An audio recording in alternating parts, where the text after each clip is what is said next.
Assalamu alaikum everyone. I hope you're all doing great. I'm Aisha Zulfikar and I'm a resident pharmacist at Gurki Trust Teaching Hospital. I warmly welcome all of you on behalf of Giving Back to Pharmacy in Pakistan. So today the topic of our class is fluids, electrolytes and nutrition, which will be presented by our worthy faculty member Dr. Rehan Anjum. He has passed his PharmD from Hamdard University. Then he did his master's in bioinformatics from Comstat. He has passed BCPS and he is board certified in infectious disease. Now he is working as a clinical pharmacist and is a professor at Shifa International Hospital. More than that, he is the director of pharmacy residency program. Sir, we are so honored to have you. Thank you so much for giving us your precious time. It's over to you.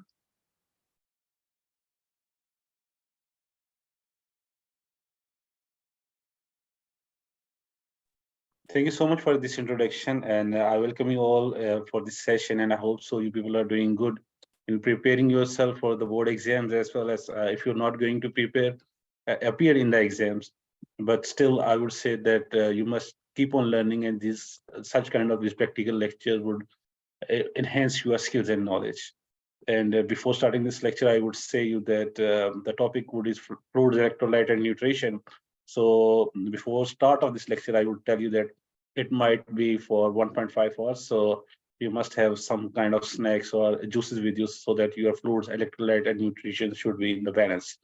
So we will start our lecture, and I tried my level best because it's quite comprehensive slides, and it was hard for me to go all those things in such a timely manner. I will try my level best so that you could learn as much as you should. And I tried to have more practical aspects for you. So we will start our presentation. That first and foremost thing is the disclosure. I have not received any financial or commercial funding or support for today's session. Some commercial trade names will be used in this session, but I don't promote any specific brand, and there's not any specific conflict of interest, or I don't have any financial relationship to disclose. So start with that. What do you think that why fluids are important? It comes when we go into the wards and when we come to the patients, we see multiple drips hanging and patients are getting fluids, but which fluid is required? So how we can say that whether this patient require fluid or not, and how these fluids could be optimized. So today's lecture is all about these things, that fluids, electrolyte, and nutrition. And at the end of this activity, you would be able to know that you would be able to recommend an appropriate intravenous fluid for your patients and discuss probable risk of hypertonic solution and different kind of solutions. Moreover, you would know about the electrolytes, their abnormalities, and how to manage them. And in the last, you would learn about the electrolyte, about the nutrition. So our presentation would be in three phases. The first phase would be about IV fluids, the second would be about electrolytes, and the third would be about nutrition. So IV fluids, what is necessary for everything? In every practice, in every day, you'd say that khana kha pi kiya. So I need water, I need food.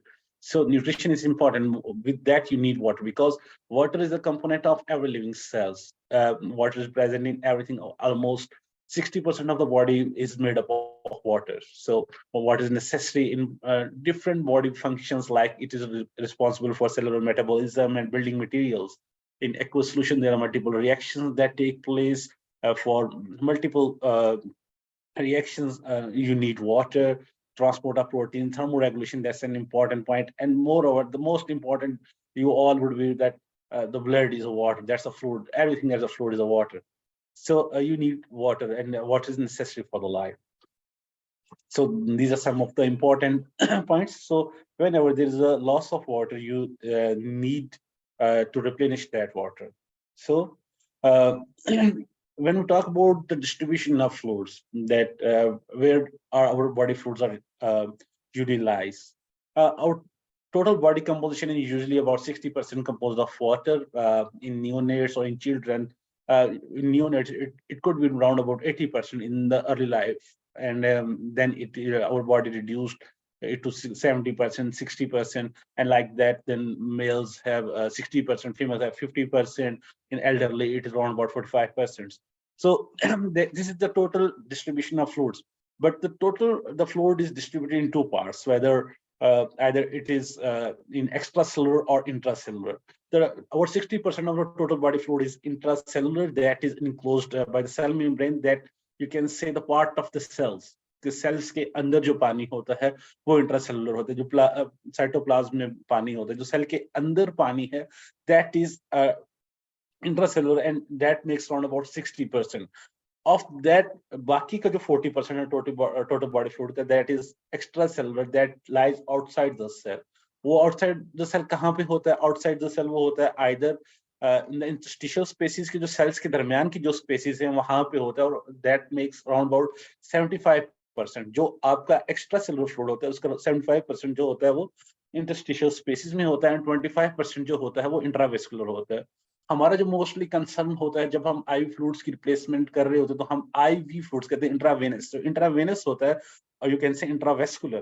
तो वो ये जो 25% होता है इसी में जाता है, फिर यहाँ से वो डिस्ट्रीब्यूट होता है, इंट्रासेलुलर जाता है, इंटरस्टिशियल स्पेसेस में जाता है, और वहां पे इसको मेकअप करता है. सो 25% of our blood, our fluid composition is intracellular, and बाकी जो है हमारे डिफरेंट सेल्स बॉडी कंपोजिशन जो होती है वो वाटर से होती है. What happen when fluid is lost? When fluid is lost तब क्या होगा? There could be electrolyte imbalance. ठीक है, कि there must be a specific balance between an electrolyte and the fluid, like 140 MEQs of sodium in per liter, but when the liter is reduced, there is 150 MEQ sodium, but now it is in 500 ml, though it's not the exact case.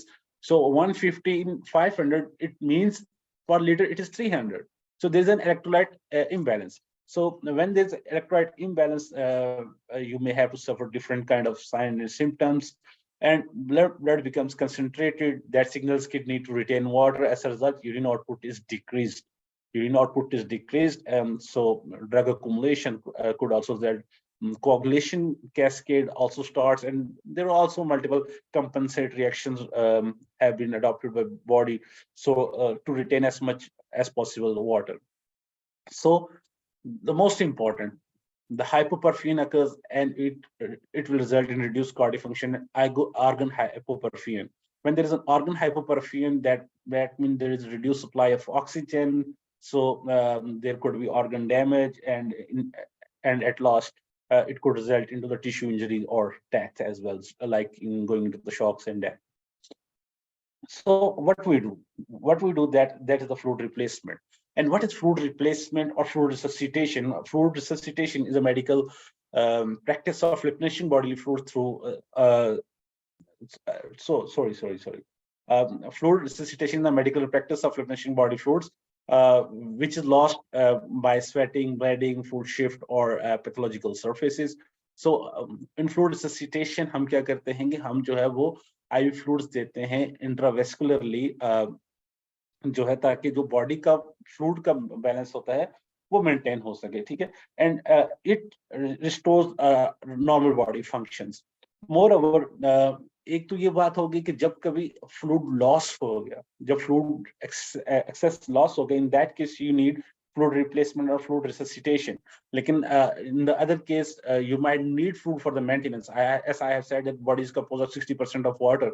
So in that case, आपको उस पानी के लिए there are different processes going on, anabolism, catabolism. In that there is multiple loss of water. You are releasing carbon dioxide, pyruvate cycles, blah blah. So in that case, you must need some maintenance fluid. And for the maintenance fluid, for those patients who are currently normally hydrated but unable to drink enough to maintain their hydration, you need maintenance fluid. And maintenance requirements are usually not so much high and not so much aggressive. And when we talk about fluid resuscitation, then fluid resuscitation is required because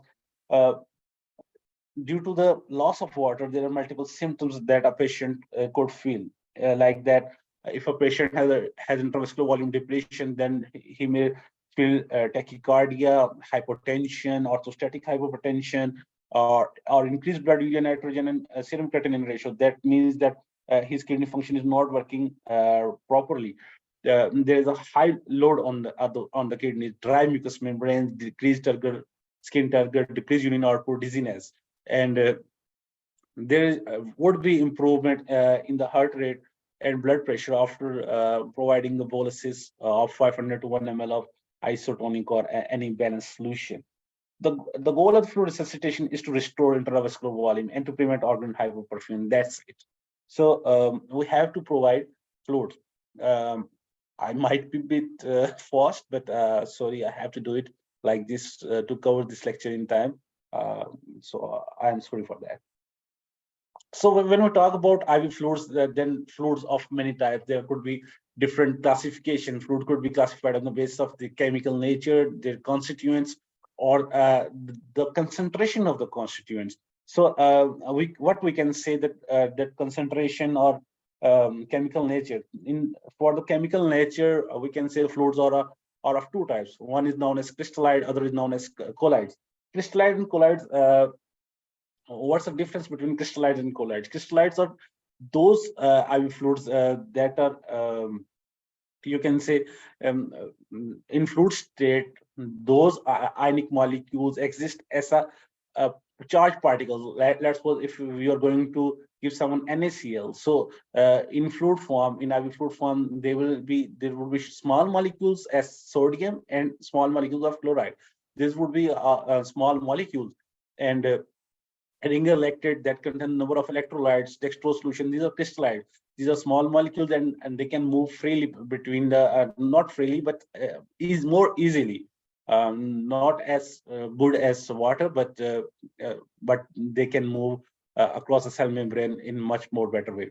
So these are the small molecules and can move across the cell membrane. They have better osmotic movements, like as I have told you. On the other hand, what happens that is colloids. What are the colloids? Colloids are actually something you can say those molecules, as you see in the diagram, that you can see the large blue cells. So in the semi-permeable membrane, you can see that small molecules could move easily, but for the large molecule, it's hard to cross this membrane. When it is hard for a membrane to cross, this has to cross this membrane, तो फिर उसमें क्या होगा कि जब solute membrane cross नहीं कर सकेगा तो फ्लूइड जो होगा वो इनकी तरफ आएगा. So whenever colloids are administered तो क्या होगा कि इंट्रावेस्कुलर वॉल्यूम जो होगा वो उसमें जल्दी से एज मच एज पॉसिबल जो है वो पानी अपनी तरफ खींचेंगे, तो इंट्रावेस्कुलर वॉल्यूम रिप्लेनिशमेंट जो होती है वो मैक्सिमम हो जाती है. जबकि कोलाइड्स में क्या होता है कि क्रिस्टलाइड्स में क्या होता है कि आधे जो मॉलिक्यूल्स होंगे वो इंट्रावेस्कुलर रहेंगे और आधे जो हैं वो एक्स्ट्रा सेलुलर इंटरस्टिशियल स्पेसेस में चले जाएंगे या मेम्ब्रेन सेल्स के अंदर चले जाएंगे. सो यहाँ पे जो क्रिस्टलाइड्स में जो होता है फ्लूइड रिप्लेनिशमेंट जो होता है वो कम होता है, जबकि कोलाइड्स में ज्यादा होता है. ठीक है, लेकिन there are also pros and cons. I will discuss that. इसकी एग्जांपल जो होती है that is packed red blood cells, albumin, hetastarch etcetera. So हमारे पास दो तरह के कोलाइड्स हैं, दो तरह के सॉल्यूशंस हैं, एक crystalloid and colloids. I will discuss it. Moreover, हम बात करते हैं टॉनिसिटी की. टॉनिसिटी क्या होता है? टॉनिसिटी यू कैन से के कंसंट्रेशन ऑफ द फ्लूइड, कि कोई फ्लूइड कितना कंसंट्रेटेड है. जो फ्लूइड जितना ज्यादा कंसंट्रेटेड होगा उसकी टॉनिसिटी उतनी ज्यादा होगी या उसकी ऑस्मोलैरिटी उतनी ज्यादा होगी. तो टॉनिसिटी की हम फ्लूइड्स की बात करते हैं. कभी हम कहते हैं कि यार ये आइसोटोनिक फ्लूइड है, कभी हम कहते हैं कि ये हाइपोटोनिक फ्लूइड है, कभी हम कहते हैं ये हाइपरटोनिक फ्लूइड है.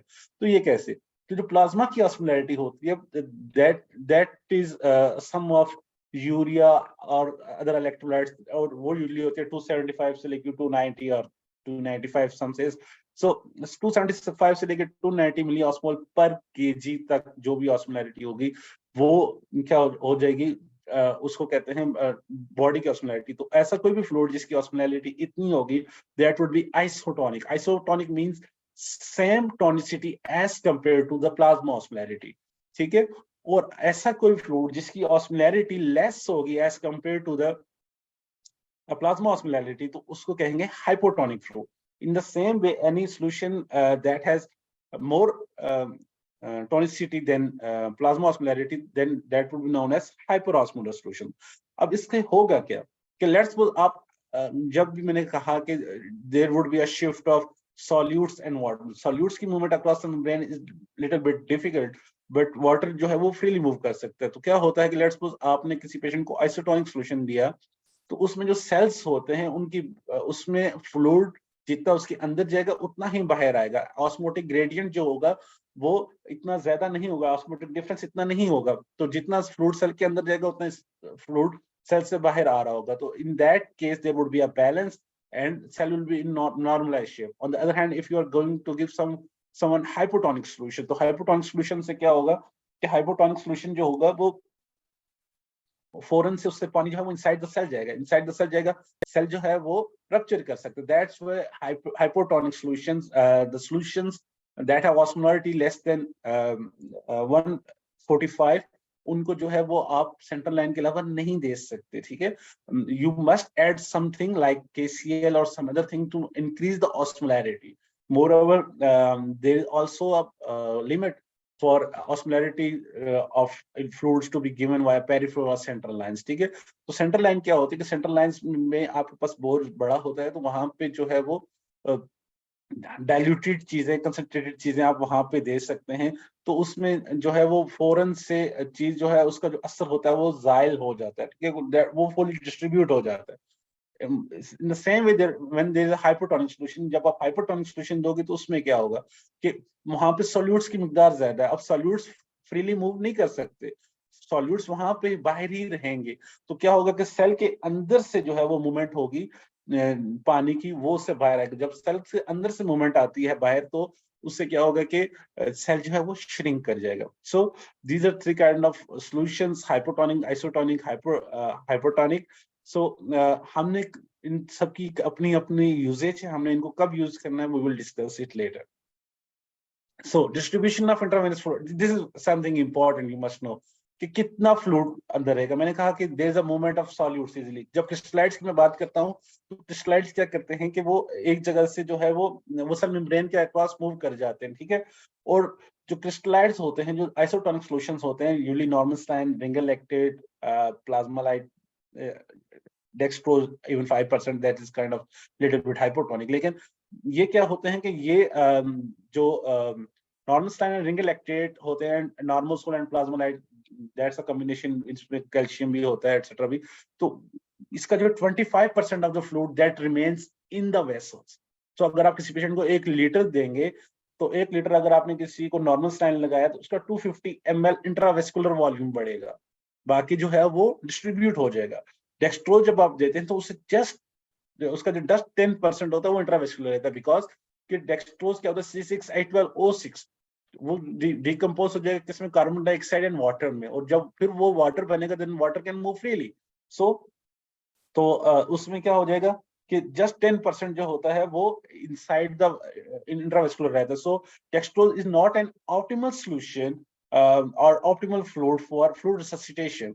ठीक है, और it could work as a free water. जब कहीं पे आपको फ्री वाटर देना पड़े तो वहां पे आपके पास डेक्सट्रोज जो होता है वो एक फ्री वाटर के तौर पे काम कर सकता है. लेकिन आप फ्री वाटर किसी को दे नहीं सकते, तो आप डेक्सट्रोज देते हैं जिसकी osmolarity near to the plasma osmolarity होती है, तो आप उसको दे सकते हैं, जो कि बाद में ऐसा वर्क करेगा एज अ फ्री वाटर.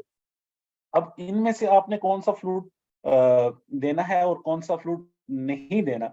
तो डेक्सट्रोज की अगर मैं बात करूंगा, ये फ्री वाटर है, तो ऐसी कोई कंडीशन जहां पे आप ये चाह रहे हों कि प्लाज्मा की ऑस्मोलैरिटी बढ़ जाए, लेट्स सपोज कोई भी कहीं पे भी इंट्राक्रेनियल प्रेशर अगर बढ़ा हुआ है, आप चाह रहे हो कि इंट्राक्रेनियल प्रेशर ना बढ़े. ठीक है, इंट्राक्रेनियल प्रेशर क्या होगा कि दिमाग के अंदर का प्रेशर, ठीक है, जो कोई भी पेशेंट क्रेनियोटॉमी एटसेट्रा के साथ हुआ, तो अगर आप वहां पे डेक्सट्रोज दोगे तो ये पानी तो फ्रीली मूव हो जाएगा, तो वो दिमाग के अंदर जब जाएगा तो वहां पे ये फॉरन एडिमा स्वेलिंग करेगा, तो उस ऑर्गन को ये मजीद डैमेज करेगा. More over for patients like alcoholism etcetera, जहां पे थायमिन की डेफिशिएंसी एटसेट्रा, वहां पे भी आप डेक्सट्रोज नहीं यूज करेंगे. एक और चीज जो अक्सर मैंने देखा है कि बहुत लोग don't use dextrose for diabetic patient. I am not in this favour कि आप जो है डायबिटीज के पेशेंट को डेक्सट्रोज जो है वो नहीं दे सकते. आप दे सकते हैं, there is just 17 kilocalories per 100 ml. you have to manage the insulins, you have to look for it. It's better कि आप appropriate fluid में दें. If something ऐसी है कि जो कि dextrose में जा सकती है तो you should give it, but you have to manage the consequences or etc. अब जब आगे के जो 3 की बात मैं करता हूँ तो albumin 5%, albumin 25% ये और hydroxyl star. अब albumin मैंने आपको कहा कि ये कोलाइड सोल्यूशन है. कोलाइड्स क्या करते हैं कि ये ज्यादा पानी को अपनी तरफ खींचते हैं. इनके मॉलिक्यूल्स फॉरेन डिस्ट्रीब्यूट नहीं हो सकते, तो पानी क्या आ जाएगा, इंट्रावेस्कुलर जो है वो ज्यादा करेगा. Round about for 1 gram of albumin there is 20 ml of water in intravascularly. So अगर 5% आप देते हैं, 5% का 500 ml देंगे तो it will make round about 25 gram of albumin और उससे जो है 500 ml आ जाएगा. इसी तरह एल्बुमिन 25% का 100 ml देंगे तो वो भी 25 ग्राम में 500 ml आ जाएगा. तो हाइड्रो ऑक्सीइथाइल स्टार्च के साथ जो है वो 500 ml देके 500 ही आएगा. सो कोलाइड्स में क्या हो जाता है कि क्विकली जो है इंट्रावेस्कुलर वॉल्यूम जो है वो रिप्लेनिश हो जाता है कोलाइड्स देने से. लेकिन जो क्रिस्टलाइड्स जो होते हैं, क्रिस्टलाइड्स वर्सेस कोलाइड्स की अगर मैं बात करूं तो क्रिस्टलाइड जो होते हैं वो यूजुअली सस्ते होते हैं, ठीक है. उनकी ऑस्मोलैरिटी इक्वल होती है. थोड़ा सा इश्यूज ये होता है कि उनका जो बैलेंस होता है वो बाज दफा होते हैं, बाज दफा नहीं होते. लेकिन अगर हम बात करें तो I would like ringer lactate is a good solution because it's a balanced electrolyte that contains potassium as well, ठीक है. हमारी बॉडी को इलेक्ट्रोलाइट्स की भी तो जरूरत होती है, सिर्फ सोडियम या क्लोराइड देने से बात नहीं बनती. जबकि अगर हम सोडियम क्लोराइड की बात करें तो नॉर्मल सलाइन की बात करें that contain 154 MeQ of sodium but also 154 MeQ of chloride as well. जबकि हमारी बॉडी को जस्ट 107 MeQ चाहिए होता है. 150 MeQ जब हम दे रहे तो इसका मतलब ये हो सकता है कि जो पेशेंट है उसको हाइपरक्लोरेमिक एसिडोसिस हो सके. There are also some studies that says patient with normal saline have more AKI, though those studies were not so strong. लेकिन उसमें जो है balance electrolyte solution I would recommend के बैलेंस इलेक्ट्रोलाइट सॉल्यूशंस दिए जाएं. जब कभी हाइपोटोनिक सॉल्यूशन एटसेट्रा कोई भी दिया जाए तो उसमें एडिशन करके उसकी ऑस्मोलैरिटी को मेंटेन किया जाए. अब अगर मैंने कहा कि जो कोलाइड जो होते हैं वो फॉरेन से फ्लूइड रिप्लेनिशमेंट कर देते हैं, बेटर रिप्लेनिशमेंट करते हैं, लेकिन आप ये भी तो देखें कि उसका वो पानी कहाँ से आएगा. जब आप इंट्रावेस्कुलर देंगे तो वो अपना पानी तो रिटेन कर रहा है, लेकिन उसकी ऑस्मोलैरिटी ज्यादा होगी तो वो बाहर से पानी खींचेगा. तो क्या करेगा कि सेल्स का पानी खींचेगा. तो वो जो सेल्स होंगे वो क्या हो जाएंगे, उनमें डिहाइड्रेशन हो जाएगी, ठीक है. वहां पे डिहाइड्रेशन हो जाएगी, सेल्स श्रिंकेज हो जाएगी, तो इंट्रावेस्कुलर वॉल्यूम रिप्लेनिश हो जाएगा. लेकिन जो स्टडीज कहती हैं कि कोलाइड वर्सेस क्रिस्टलाइड उसमें जो है अभी भी जो फर्स्ट लाइन जो सोल्यूशन है दैट इज क्रिस्टलाइड्स. लेकिन अगर उसके बावजूद भी अगर रिप्लेनिशमेंट नहीं हो पा रही then you would go for collides.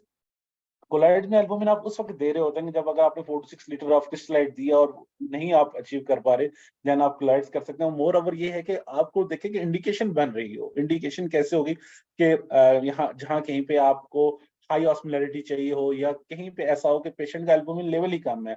जब पेशेंट का एल्बुमिन लेवल ही कम है तो इन दैट केस जो है आपने एल्बुमिन की रिप्लेनिशमेंट करेंगे ताकि आपका जो है वो फ्लूइड का बैलेंस जो है वो पूरा हो जाए.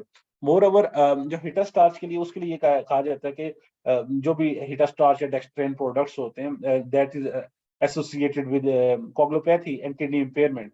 In addition to acute kidney injury, hydroxyethyl starch is also associated with increased mortality in critically ill patients. So these are something that we have to consider. Theoretically, these are something else, but practically there is a difference. अब अगली बात ये आती है कि कितना fluid, ठीक है, कि कितना फ्लूइड चाहिए. अगर हम फ्लूइड की बात करें तो फ्लूइड के लिए सबसे पहली जो चीज ये है कि आपने फ्लूइड पेशेंट को सब देखना है कि फ्लूइड जो है वो पेशेंट फ्लूइड रिस्पॉन्सिव है या नहीं. इसका जो क्वेश्चन बीसीपीएस में आता है, I have experience of these, I think सो मेरे 2 एग्जाम में यही क्वेश्चन आया था कि आप पेशेंट को जो है आपका पेशेंट जो है वो हाइपोटेंसिव सेप्टिक शॉक और समथिंग लाइक ऐसे किसी के साथ उसका ब्लड प्रेशर जो है लाइक 60/30 है. तो उसके बाद आपका फर्स्ट ऑप्शन वुड बी क्या कि आप उसको आइनोट्रॉप देंगे, वेसोप्रेसर देंगे, फ्लूइड्स देंगे. First and foremost thing is कि आपने पेशेंट को इवैल्यूएट करना है, ठीक है. और उसके बाद first thing is IV fluids. हमेशा IV फ्लूइड्स देना है। IV फ्लूइड्स दे के अपने पेशेंट को देखना कि whether the patient is responsive और नॉट, फ्लूइड रिस्पॉन्सिव और नॉट। अगर उसका ब्लड प्रेशर पहले जो है वो 60/30 था, अब वो 80/40 हो गया, तो इसका मतलब है कि that is responsive to the fluid. Then फिर आपने क्या करना है कि आपने उसको फिर फ्लूइड देना है, ठीक है। आप उसको फ्लूइड देंगे, फिर उसके बाद जो है आप वेसोप्रेसर आइनोट्रॉप्स जो है वो उसकी बेस पे जाएंगे। मोर ओवर आपने जब कभी फ्लूइड देंगे तो आप इस चीज का भी ख्याल रखना है कि उसका इनपुट आउटपुट कितना है, कि उस पेशेंट ने कितना पिया, कितना पानी उसने पिया और कितना पानी निकाला। मोर ओवर एक और चीज you must consider while discussing the fluids के हम लाजमी नहीं है कि लेट्स सपोज मेरी जो requirement if it is 3 litre a day और मैं 3 लीटर पानी ही पीता हूँ, तो ये जो फ्लूइड होता है, ये फ्लूइड हमारी बॉडी के अंदर भी पानी बन रहा होता है। लेट्स फॉर ग्लूकोज मेटाबॉलिज्म, उससे भी तो पानी बनेगा, ठीक है। तो डिफरेंट मैकेनिज्म्स हैं, वहां से भी हमारा किडनी जो है वो रिटेंशन कर रहा है। तो हमने ये भी देखना है कि क्या पेशेंट है, लेट्स अगर कोई पेशेंट कार्डियक पेशेंट है, तो इन दैट पेशेंट अगर हम जो है फ्लूइड ज्यादा रखेंगे या पल्मोनरी एडिमा के साथ पेशेंट है, तो उनकी कंजेशन जो है वो बढ़ जाएगी। So in that case you might heard some terms like dry और वेट, के इनपुट जो है कम रखना है या आउटपुट जो है वो ज्यादा करना है, लाइक दैट। और फ्लूइड वैसे यूजुअली कितना होता है फॉर मेंटेनेंस फ्लूइड, जो देयर आर मल्टीपल वेज, शायद हम आगे टीपीएम में पढ़ेंगे कि 25 to 35 ml पर केजी पर डे की रिक्वायरमेंट होती है, लेकिन उसमें कोई डिफरेंट एक और मेथड भी यूज होता है, that is known as Holliday Segar method. इसमें क्या होता है कि फॉर फर्स्ट 10 केजी जितने भी बंदे का वेट होता है, that is divided into 3 parts. वो 3 पार्ट्स क्या होते हैं, फर्स्ट 10 केजी के लिए आप 100 ml पर केजी देते हैं, फिर अगले जो 10 केजी होते हैं उसके लिए आप 50 ml पर केजी देते हैं। सो पहले 20 केजी के लिए आपका कितना बन जाएगा, 1500 ml, और उसके बाद जितने भी केजीज होंगे उसके लिए आप 20 ml पर केजी। सो अगर एक 60 केजी का पेशेंट है तो 20 केजी के लिए 1500 ml, तो 40 को 20 से मल्टीप्लाई करेंगे तो 800। सो 1500 जमा 800 2.3 लीटर्स, ठीक है। सो उसकी फ्लूइड रिक्वायरमेंट जो होगी वो 2.3 लीटर्स होगी। So now I am going to conclude it, because कि फ्लूइड कौन सा फ्लूइड आपने देखना है कि सबसे पहले पेशेंट की साइन एंड सिम्टम्स देखनी है कि क्या फ्लूइड उसको फ्लूइड जो है वो रिससिटेशन की जरूरत है, ठीक है। अगर उसको फ्लूइड रिससिटेशन की जरूरत है, जो मैंने आपको साइन एंड सिम्टम्स बताए हैं, तो उसके ऊपर फिर आपने फ्लूइड अप्रोप्रिएटली फ्लूइड चूज करना है। अगर मुझे चाहिए कि कहीं पे मैंने इंट्राक्रेनियल प्रेशर डिक्रीज करना है या मुझे कहीं फॉरन रिक्वायरमेंट है, तो मैं क्या हाइपोटोनिक सोल्यूशन दे सकता हूँ या नहीं दे सकता, ठीक है। सो इसमें एक और चीज, दैट इज अबाउट ऑस्मोलैरिटी, ठीक है। ऑस्मोलैरिटी की अगर मैं बात करूं तो ऑस्मोलैरिटी इज वेरी इंपॉर्टेंट। कोई भी fluid, it would be more better जो भी फ्लूइड दिया जाए दैट शुड बी आइसोटोनिक, ठीक है। आइसोटोनिसिटी कैसे मेंटेन हो सकती है, कि आइसोटोनिसिटी ऐसे मेंटेन हो सकती है कि लेट्स सपोज आप एक हाइपोटोनिक 0.45% नॉर्मल सलाइन जो होता है, that is 0.4% NaCl solution, that is hypotonic. तो उसको आप क्या करेंगे, उसके साथ आप KCl एटसेट्रा कुछ भी ऐड कर दें ताकि उसकी ऑस्मोलैरिटी सेम हो जाए as plasma. There are some comments, let me read that as well if I could. अच्छा, वेट बेस्ड फ्लूइड की बात की पूछ रहे हैं मुझसे, तो वेट बेस्ड फ्लूइड ये होता है कि यूजुअली दो मेथड्स होते हैं। एक सिंपल सी बात ये कि आप किसी भी पेशेंट को 25 से 35 ml पर केजी दे दें। सो 80 केजी का अगर बंदा है तो उसको 25 से मल्टीप्लाई करेंगे तो ये हो जाएगा 2 लीटर, और अगर उसको 35 से मल्टीप्लाई करेंगे तो ये हो जाएगा 3 लीटर। सो मतलब 2 से 3 लीटर आप दे दें। तो लेकिन इसका एक और मेथड जो कि प्रैक्टिकली यूज होता है ज्यादातर, वो ये होता है कि जो फर्स्ट 10 केजीज होते हैं उसके लिए आप 100 ml पर केजी, अगर 10 केजी का है तो उसके लिए 1 लीटर, और नेक्स्ट 10 केजीज 10 से लेकर 20 तक केजी के लिए आप 50 ml पर केजी, और उससे जो नेक्स्ट होंगे उसके लिए 20 ml पर केजी यूज करेंगे। Due to time constraints, I would not be taking any more questions. I will try to answer this question in the end. Please bear with me.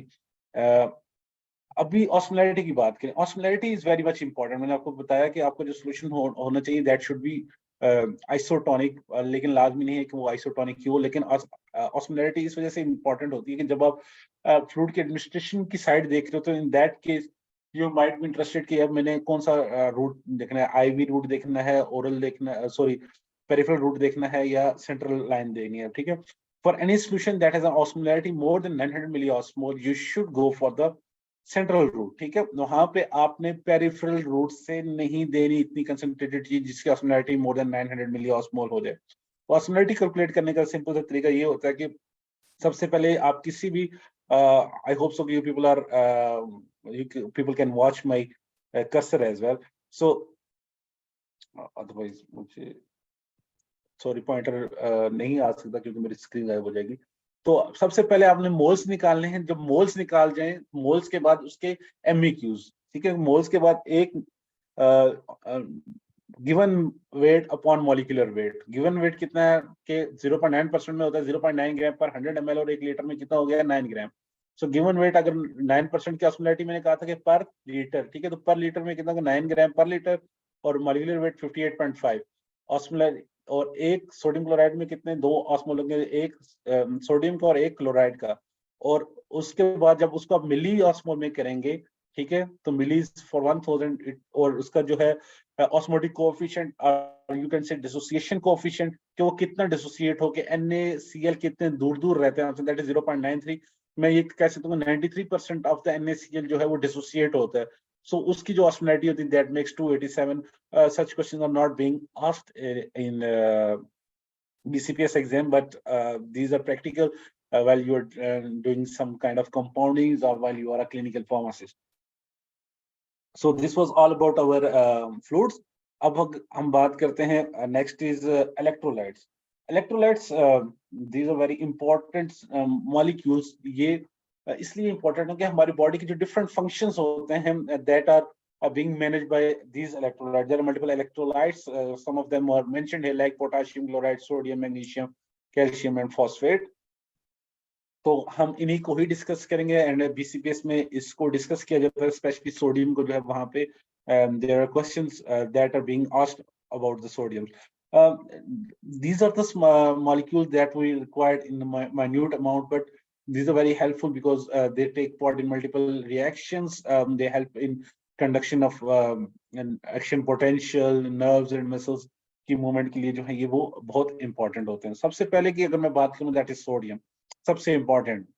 हम तो यही कहते हैं कि सोडियम खाएंगे तो आपका जो है वो ब्लड प्रेशर बढ़ जाएगा. खैर yes it's right for some reason but not always the case. Sodium जो होता है that's an extracellular ion, ठीक है.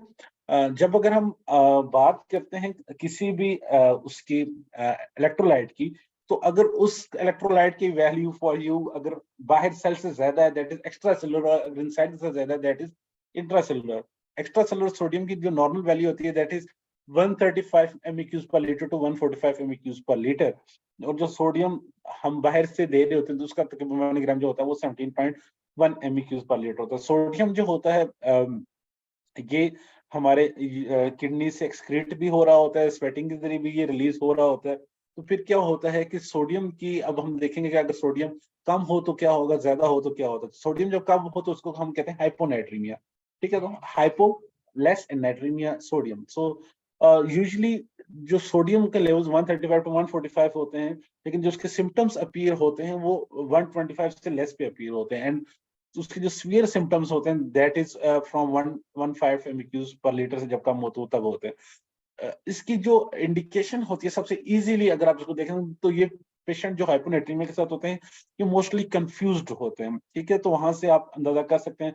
और हाइपोनेट्रीमिया उन लोगों में आपको लाजमी सस्पेक्ट करना चाहिए जहां पे जो लोग खुद से खा पी ना सकें. लेट्स सपोज कोई एल्डरली पेशेंट है, कोई बेड रिडन पेशेंट है, ठीक है.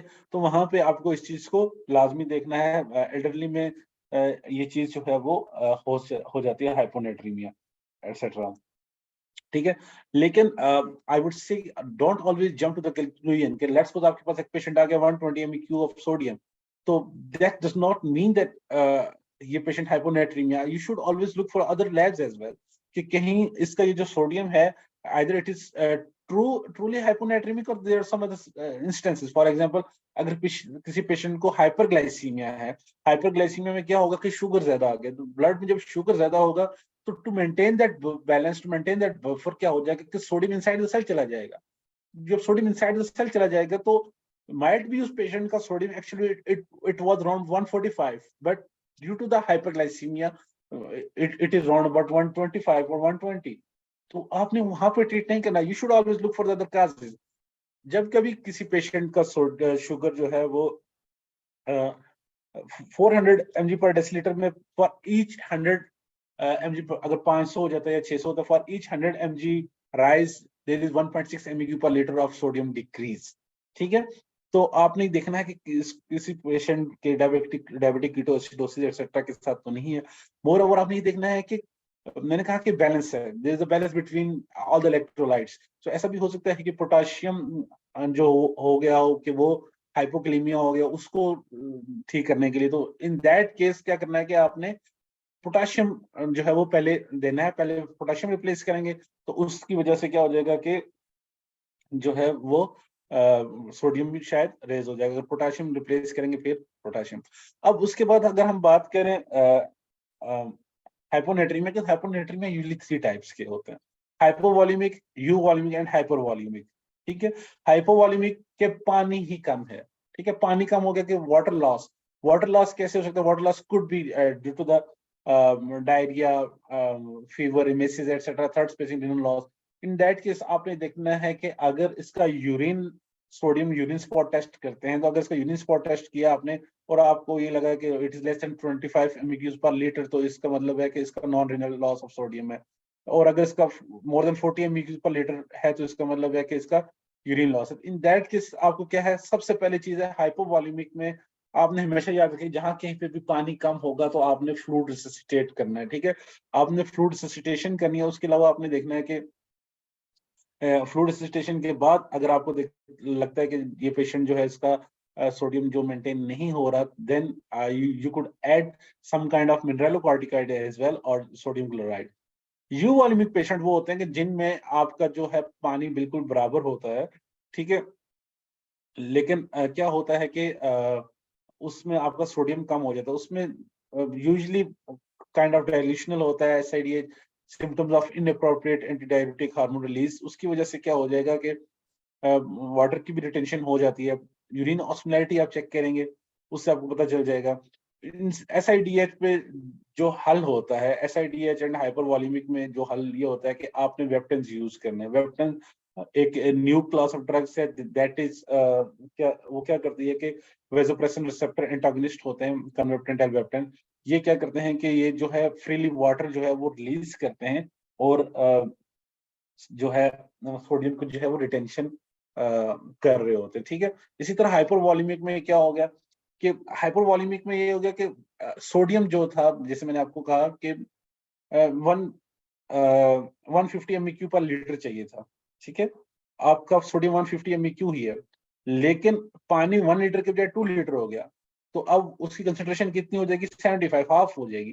तो जब कभी पानी ज्यादा बढ़ जाएगा तो इन दैट केस क्या हो जाएगा कि आपको ये लगेगा कि जो है ये हाइपोनेट्रीमिया. इन दैट केस आपने सबसे पहले जो है फ्लूइड बैलेंस चेक करना है और फिर उसका हल यही है कि आपने उसको डायूरिसिस एक्सेट्रा करके जिससे उसको वाटर जो है वो लॉस हो सके. ठीक है, वाटर उससे निकालना है, सोडियम एंड वाटर की रिस्ट्रिक्शन करनी है. ठीक है, और जो है फिर अगर डायूरिसिस रिक्वायर्ड हो तो आप इसको डायूरिसिस भी करें. वेप्टन्स एक न्यू क्लास ऑफ ड्रग्स है, that is vasopressin receptor antagonist, unfortunately not available in Pakistan, but these questions could be asked कि जो जब कभी जो है हाइपोथैलेमस से जो है वेसोप्रेसिन रिलीज होता है तो उसकी वजह से जो है वो वाटर की रिटेंशन हो रही होती है. तो हम इसके हमारे पास 2 ऑप्शन होते हैं, आईवी कॉनिवेप्टन होता है और ओरल टोलवेप्टन होता है. Usually these are safe, but you have to look के for hepatic adjustments as well. उसके अलावा आपने ये देखना है कि ये CYP3A4 के इनहिबिटर्स होते हैं, तो जो सबस्ट्रेट्स होते हैं तो इसकी वजह से इनके इंटरेक्शंस भी होते हैं. जो इनका मेन मोड ऑफ एक्शन है दैट इज फैसिलिटेट एक्वायूरेसिस. इसकी वजह से इलेक्ट्रोलाइट फ्री वाटर की एक्सक्रीशन होती है. ठीक है, उसकी वजह से सोडियम जो होता है वो इंक्रीज हो जाता है. अब नेक्स्ट हम बात करते हैं कि हाइपोटोनिक सलाइन. हाइपोटोनिक सलाइन क्या होगा कि एनी सॉल्यूशन जिसकी osmolarity more then isotonic plasma की होगी, मतलब 290 से ज्यादा होगी. तो नॉर्मली जो हमने अभी देखा था दैट वाज 290 था नॉर्मल स्लाइन की ऑस्मोलैरिटी, दैट वाज आइसोटोनिक 294 होती है शायद, तो दैट इज आइसोटोनिक। तो any solution that has osmolarity more then 290 would be hypotonic. Hypotonic solution अब कब देना है आपने, ठीक है। यूजुअली जो हाइपोटोनिक सॉल्यूशन होते हैं दैट इज 2%, 3%, 5% एटसेट्रा होते हैं। और हाई ऑस्मोलैरिटी की वजह से क्या होता है कि ये जो है वो पानी को अपनी तरफ खींचते हैं, ठीक है। और लेकिन इनका देने का तरीकाकार ये है कि इनकी ऑस्मोलैरिटी जब ज्यादा होगी तो you should give use peripheral route. अब 2% की osmolarity is round about I think so 700 something. So yes, 7 3 are 51 and 2 340. So 300 plus जो होती है 700 के करीब 2% की ऑस्मोलैरिटी होती है, 3% की ऑस्मोलैरिटी राउंड अबाउट 1000 होती है, एंड 5% की ऑस्मोलैरिटी राउंड अबाउट जो है वो 13 to 1400 होगी। तो 2% आप पेरिफेरल रूट से दे सकते हैं इन केसेस जहां पे आपको ये है कि पेरिफेरल की एक्सेस नहीं है और समवन इज आस्किंग कि आप जो है वो 3% दें।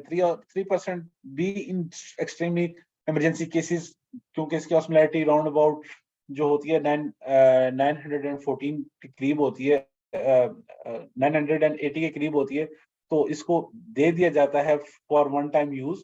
लेकिन अगर आपने किसी पेशेंट को ज्यादा देना है 3%, तो आप उसको हमेशा सेंट्रल लाइन के जरिए ही देंगे।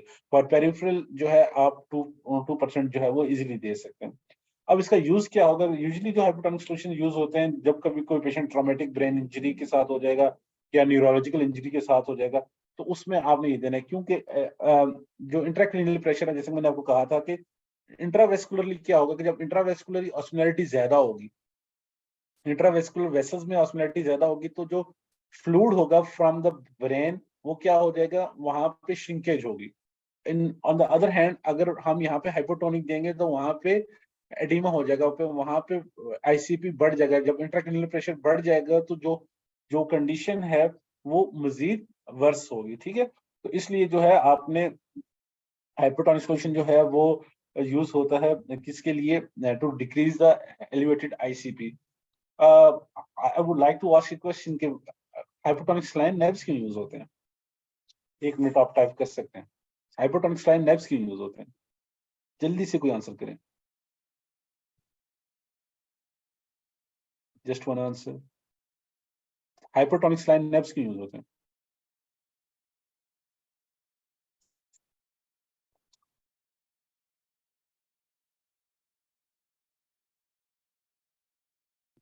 चलिए, अच्छा, hypotonic saline nerves, that is something different. Yes, it's a mucolytic agent, ठीक है। mucolytic agent ऐसे हो जाता है कि इनकी ऑस्मोलैरिटी ज्यादा होती है, तो इसकी वजह से जो उसके सल्फाइड बॉन्ड्स होते हैं उनको ब्रेक कर लेते हैं। तो that is also something like that कि उसकी वजह से जो है वो म्यूकोलिटिक प्रॉपर्टीज देते हैं। तो that's is something other than ivy fluids. और ऐसा क्वेश्चन भी अपने ट्रेनिंग से मैंने कभी पूछा है कि अगर एक पेशेंट को हाइपोनाइट्रीमिया है तो क्या उसको सलाइन नेव्स दिए जा सकते हैं? तो उन्होंने कहा कि हाँ, इससे जो है रिप्लेनिश हो जाएगा। नहीं, दैट इज वेरी रेयर, उससे जो है सिस्टमिक एब्जॉर्प्शन होनी लाजमी होती है। सो कब हम ट्रीट करते हैं जो है हाइपोनाइट्रीमिया में, जो है हम कब ट्रीट करते हैं, ठीक है। यूजुअली सिम्टोमेटिक हाइपोनाइट्रीमिया जो होता है उसमें आप 3% यूज करते हैं, और यूजुअली एक्यूट के लिए सिम्टम ऑनसेट होता है विद इन 3 days। अच्छा, मैंने कहा कि इसकी सबसे जो सिम्टम्स होती है वो यूजुअली कन्फ्यूजन, साइकोसिस, लेथार्जी वाला पेशेंट होता है, ठीक है। अब कब आपने पेशेंट हाइपोटोनिक सलाइन देना है, पेशेंट को ट्रीट करना है हाइपोनाइट्रीमिया और कब नहीं ट्रीट करना? यूजुअली जो पेशेंट एसिम्प्टोमेटिक होते हैं, ठीक है, एसिम्प्टोमेटिक, अगर किसी पेशेंट का जो सोडियम है वो 126 है, 127 है, तो वहां पे आपको ट्रीट करने की जरूरत नहीं है। लेकिन बाद जगहों पे ऐसा होता है कि टू प्रोएक्टिव अप्रोच के तहत वहां पे हाइपोटोनिक सलाइन एक्सेट्रा दिया जाता है, ठीक है। लेकिन आपने देखना है कि अगर एक पेशेंट जो है वो क्रोनिक एसिम्प्टोमेटिक हाइपोनाइट्रीमिया के साथ है, ठीक है, कि वो काफी अरसे से, जब एक पेशेंट जो है वो हाइपोनाइट्रीमिया के साथ रहा, तो उसकी जो बॉडी है उसने अपने आप को इस तरीके से एडजस्ट कर लिया, ठीक है। तो in that case you must be careful के जो है मैंने उसको ट्रीट करने की जरूरत नहीं है, ठीक है। तो उसको यूजुअली एल्डरली में यू मस्ट बी केयरफुल कि while evaluating the patient, might भी जो पेशेंट है इसका जो है वो सोडियम अब जो है वो 125 पे पता नहीं कितने अरसे से है, तो जब आप उसको रिप्लेनिश कर रहे हो तो उसका शायद आपका टारगेट जो है वो 140 ना हो, 130 135 ही शायद आपका टारगेट हो। तो फिर आपने देखना है कि ये इस चीज को भी आपने अंदाजा लगाने की कोशिश करनी है कि वेदर ये जो पेशेंट है ये क्रोनिक है या एक्यूट है हाइपोनेट्रीमिया के साथ। And hyponatremia secondary to diabetic ketoacidosis, जैसे कि मैंने पहले बताया था, ठीक है, कि आपने ग्लूकोज करेक्ट करना है तो सोडियम भी ठीक हो जाएगा। और अगर ऐसा भी होता है कि सीएचएफ की वजह से क्या हो जाएगा, सीएचएफ की वजह से जो है वॉल्यूम ओवरलोड हो जाएगा, ठीक है। तो उसकी वजह से आपने उसमें भी आपने देखना है कि हाइपोनेट्रीमिया को जो है ना, अगर आप उसमें पानी देंगे तो उसमें वॉल्यूम ओवरलोड हो जाएगा, जिसकी वजह से उसकी कंडीशन जो है वो मजीद वर्स हो जाएगी। सो हाइपोटोनिक सलाइन आपने उस वक्त नहीं देना, ठीक है। अब आपने हाइपोनेट्रीमिया में हाइपोटोनिक सलाइन कैसे देना है। अब एक गोल्डन रूल याद रखिएगा कि यूजुअली अगर पेशेंट बहुत ज्यादा सीवियर इल हो, इन that case in emergency you could rise 1 to 2 MEQs per liter per hour, लेकिन that would be just for 1 to 2 hours। उसके बाद आपने उसको रिड्यूस करना है, that is up to 0.75 to 0.5 MEQs per liter per hour, ठीक है।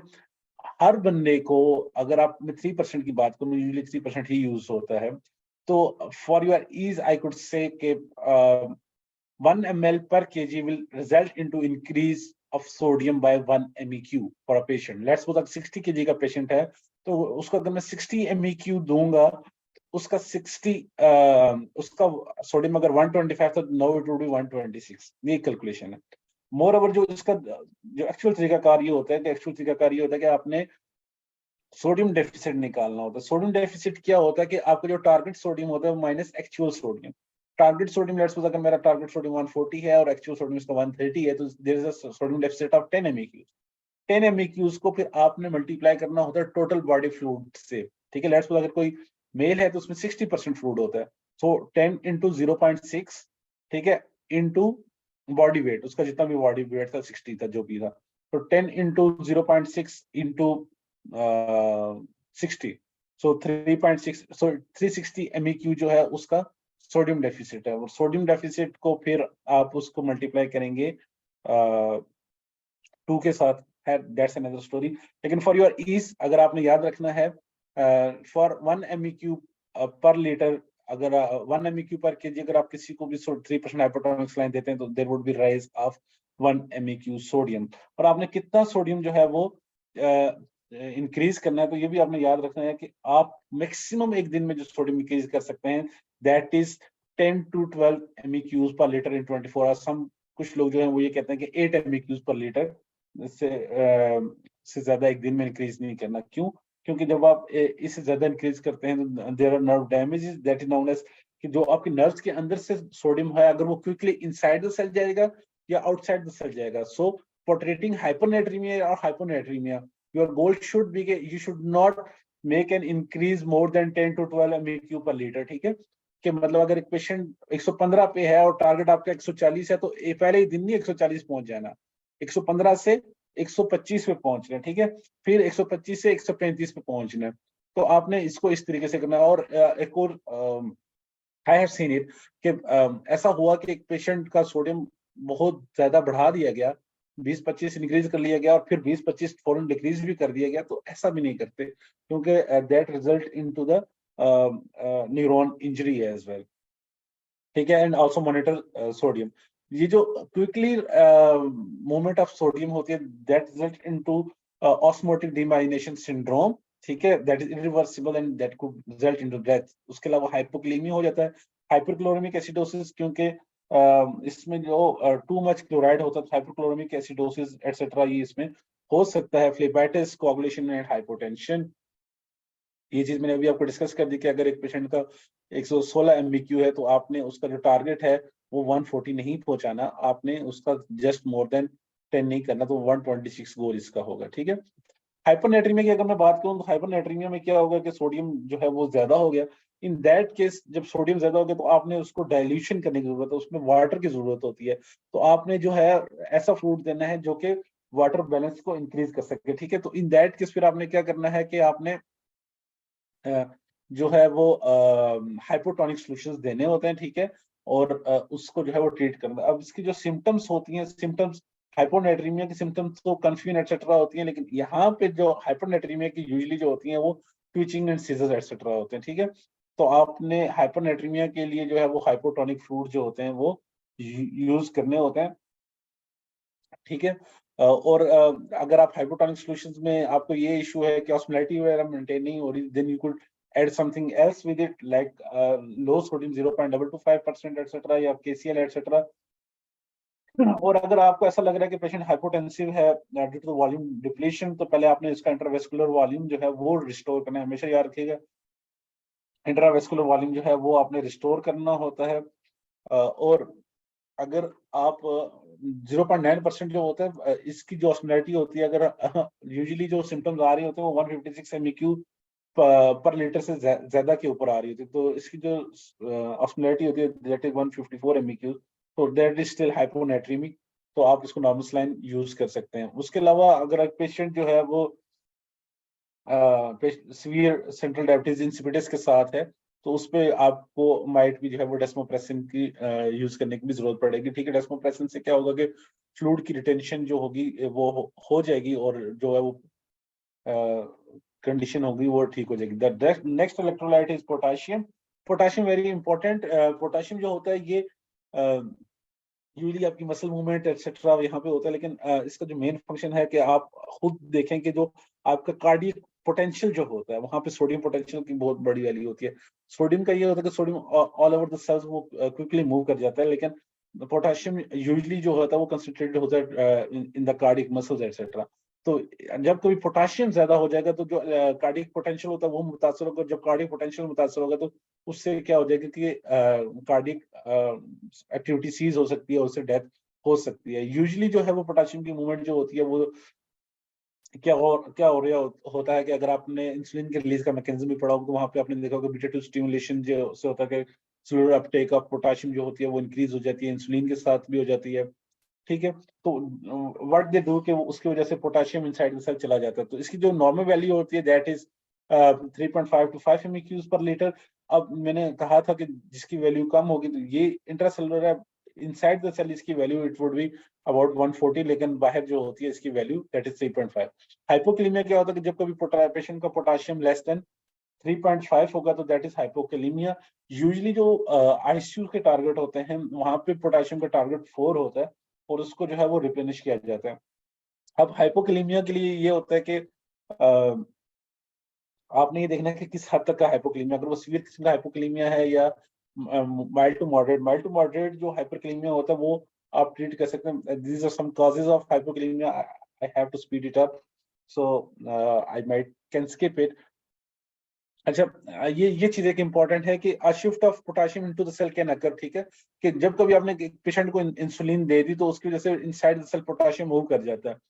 जैसे मैंने सोडियम को कहा था कि फौरन से जंप नहीं करना। अगर एक पेशेंट का पोटेशियम 2.5 आ गया, दिस डज नॉट मीन कि यार ये हाइपोकैलेमिक है, मैंने इसको ड्रग दे फौरन से जो है वो पोटेशियम दे दूं। नहीं, ऐसा नहीं होगा। आपने देखना होगा कि व्हाट अदर ड्रग्स ही और she is taking. Let's suppose अगर उसको अभी इंसुलिन लगी है तो इंसुलिन की वजह से इनसाइड द सेल शिफ्टिंग हो जाती है। तो it's the real case scenario that a patient reported to the ER with a hyperkalemia received insulin, and after that his liver was he was found hypokalemic because order was of KCL। फिर उनको बताया गया कि नहीं जी, क्योंकि insulin आपने दी है तो ये इनसाइड द सेल गया, that is pseudo hypokalemia, you have to wait. After some time जो है वो उसका पेशेंट का जो वो वापस जो है पोटेशियम वो रेज होता है, ठीक है। तो आपने देखना है कि कहीं वो कोई ऐसी ड्रग, कोई सल्फोनाइल यूरियाज एक्सेट्रा, कोई भी ऐसी ड्रग जो कि इंसुलिन रिलीज कर रही है उसकी वजह से जो है ये हो सकता है। So other causes include GI loss, urinary loss, etc. And release of magnesium। जब मैग्नीशियम कम होगा तो उससे भी जो है पोटेशियम की जो है वो इन renal loss जो होता है वो इंक्रीज हो जाता है। In that case you have to provide magnesium as well, ठीक है। हाइपोकैलेमिया के लिए जो सिम्टम्स है मोस्टली मसल वीकनेस एटसेट्रा जो होती हैं, ठीक है। और ईसीजी चेंजेस इसके लिए बहुत इंपॉर्टेंट होती है कि इसकी ईसीजी चेंज देखें तो उसमें जो एसटी वेव जो होती है वो उसमें डिप्रेशन भी पाई जाती है, ठीक है। अगर हम देखें इसको ओवरऑल, हाइपोक्लीमिया में जो एसटी डिप्रेशन होती है, जबकि हाइपरक्लीमिया में जो होती है पीक जो टी वेव जो होती है उनकी वो पीक हो रही होती है। अब हाइपोक्लीमिया को ट्रीट कैसे करना है, ठीक है। आपने सबसे पहले ये देखना है कि आपने इसको जो है वो पोटाशियम देना है, और इसका जो है वो कितना कितना एक रिक्वायर्ड है, ठीक है। इसको कितना सोडियम पोटाशियम रिक्वायर्ड है। पोटाशियम डेफिसिट निकाला जा सकता है, लेकिन इसको निकालने की जरूरत नहीं होती, यूजुअली ऐसे ही दिया जाता है। यूजुअली जब आप किसी भी पेशेंट को पोटाशियम देते हैं आईवी, तो आपने देखना कि अगर उसकी पेरिफेरल लाइन है तो it should not be more than 20 MEQs per hour, normally 10 MEQs per hour, लेकिन in emergency it would be 20 MEQ per hour। लेकिन अगर एक पेशेंट विद सेंट्रल लाइन है तो वहां पे 20 MEQ per hour normal rate है, and extreme cases it could be up to 40 MEQs per hour। उसके साथ साथ आपने उस पेशेंट की ईसीजी भी करनी है, ठीक है। आप अगर एक पेशेंट की कोई सिम्टम्स नहीं है तो उस वक्त आप जो है उसको ओरल केसीएल टैबलेट्स भी दे सकते हैं, लेकिन for peripheral you should use, for severe you should use IV KCl. Potassium को रिप्लेस आप कर सकते हैं, तो याद रखिएगा कि for every 10 MEQ of KCl there is an increase of 0.1 MEQ of potassium. क्या अगर आप किसी पेशेंट को 10 MEQs देते हैं, 100 MEQs देंगे KCl, तो उसका 1 MEQ इंक्रीज होगा। लेट्स सपोज अगर उसका प्रीवियस सोडियम पोटाशियम वाज 2, तो now it would be raised to 3, ठीक है। केसीएल जो होता है यूजुअली उस वक्त आपने देना है, क्लोराइड के सॉल्यूशन उस वक्त देने हैं जब आपका जो पेशेंट है वो एसिडोसिस या एल्कलोसिस के साथ नहीं है। लेकिन अगर एक पेशेंट एल्कलोसिस के साथ है कि वहां पे आप क्लोराइड दे सकते हैं, लेकिन एक पेशेंट एसिडोसिस के साथ है कि जहां पे आप क्लोराइड देंगे तो उसके बाद क्लोराइड की वजह से क्या होता है, हाइपोक्लोरेमिक एसिडोसिस। तो एसिडोसिस वर्स हो गया, in that case you would use potassium acetate. Same would be for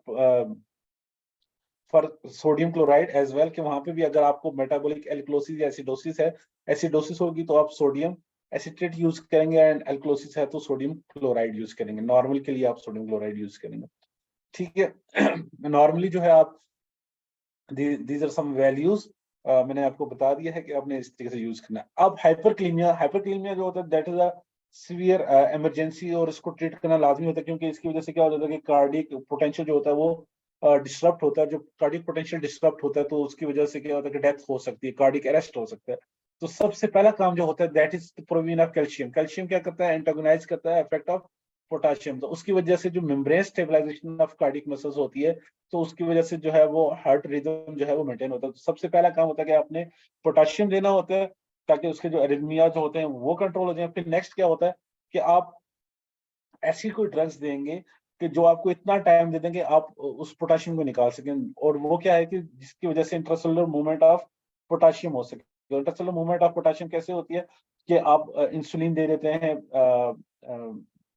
beta 2 agonist दे सकते हैं। सोडियम बाइकार्बोनेट के लिए कोई मिक्स किस्म की एफिकेसीज हैं कि वहां पे लिखा था तो मैंने ऐड कर दिया, लेकिन I am not in favour of it. अगर पेशेंट जो है वो एसिडोसिस के साथ है या उसकी पीएच ज्यादा, इन that case you could go for sodium bicarb, but it's not always required. लेकिन जब आप कभी किसी पेशेंट को इंसुलिन या बीटा 2 एगोनिस्ट देते हैं तो उसकी वजह से जो है वो inside the cell potassium move कर जाता है। तो याद रखिएगा जो सॉल्ब्यूटामोल या बीटा 2 एगोनिस्ट होते हैं उनकी जो एफिकेसी है वो इतनी वेल एस्टेब्लिश नहीं होती, बाद जगहों पे इसका इफेक्ट नहीं आता, लेकिन इंसुलिन का हमेशा इफेक्ट आ रहा होता है। So first line would be insulin, ठीक है। तो आपने इंसुलिन देनी है। मीनवाइल आपको जब इतना टाइम मिल जाएगा कि सेल इनसाइड द सेल जो है वो पोटेशियम मूव कर जाएगा, तो फिर आपने ऐसी स्ट्रेटेजीज अपनानी है जिसकी वजह से जो है वो पोटेशियम रिमूव। और वो कैसे हो सकता है, पोटेशियम आप डायूरेटिक सेट कर सकते हैं, ठीक है। लेकिन सबसे इंपॉर्टेंट ये होती है कि आप आयन एक्सचेंज रेजन जैसे कैक्सलेट एक्सेट्रा जो है वो उनको यूज करें। इसके लिए ओरल और रिटेंशन एनिमा दोनों यूज किए जा सकते हैं, ठीक है। यूजुअली जो है oral route is more preferable. इसको देने के लिए आपने ध्यान रखना है कि इसकी वजह से जो है वो कॉन्स्टिपेशन एक्सेट्रा हो सकती है, टिश्यू नेक्रोसिस भी हो सकता है, ठीक है। इसको बाद दफा इलेक्ट्रोलोज के साथ डाला जाता है, लेकिन it is not recommended to add it in sorbitol. You should add it in water as well, ठीक है। रिटेंशन एनिमा जो है वो क्विकली इफेक्ट दे देता है, यूजुअली 30 मिनट्स के लिए इसकी रिटेंशन की जाती है। पोटाशियम बाइंडर आजकल न्यू जो आ रहे हैं, दैट इज पेट्रीमर, जिरकोनियम एटसेट्रा, तो आप इनको भी यूज कर सकते हैं। इनका just mode of action different है, कहीं पे कैल्शियम रिप्लेस करते हैं, कहीं पे सोडियम को चेंज कर रहे होते हैं पोटाशियम के साथ, ठीक है। जब पेशेंट ना ट्रीट हो, इन that case you go for dialysis. Magnesium magnesium जो होता है ये आपका इन्वॉल्व होता है in different kind of functions जो कि एंजाइमेटिक फंक्शंस होते हैं वहां पे, लेकिन most important I would say that is regulates calcium, and the last one relaxes smooth muscles. Smooth muscles की मूवमेंट के लिए जो है आपको जो है वो कैल्शियम एंड मैग्नीशियम दोनों इंपॉर्टेंट होते हैं। कैल्शियम क्या करता है, कंट्रैक्शन इंक्रीज करता है, मैग्नीशियम उसको रिलैक्स करता है, मतलब एक दूसरे के उलट उलट होते हैं। दैट्स व्हाई मैग्नीशियम जब कभी एस्थमा के पेशेंट्स में भी मैग्नीशियम दिया जाता है कि वो स्मूथ मसल जो होता है उनको रिलैक्स करता है, ठीक है।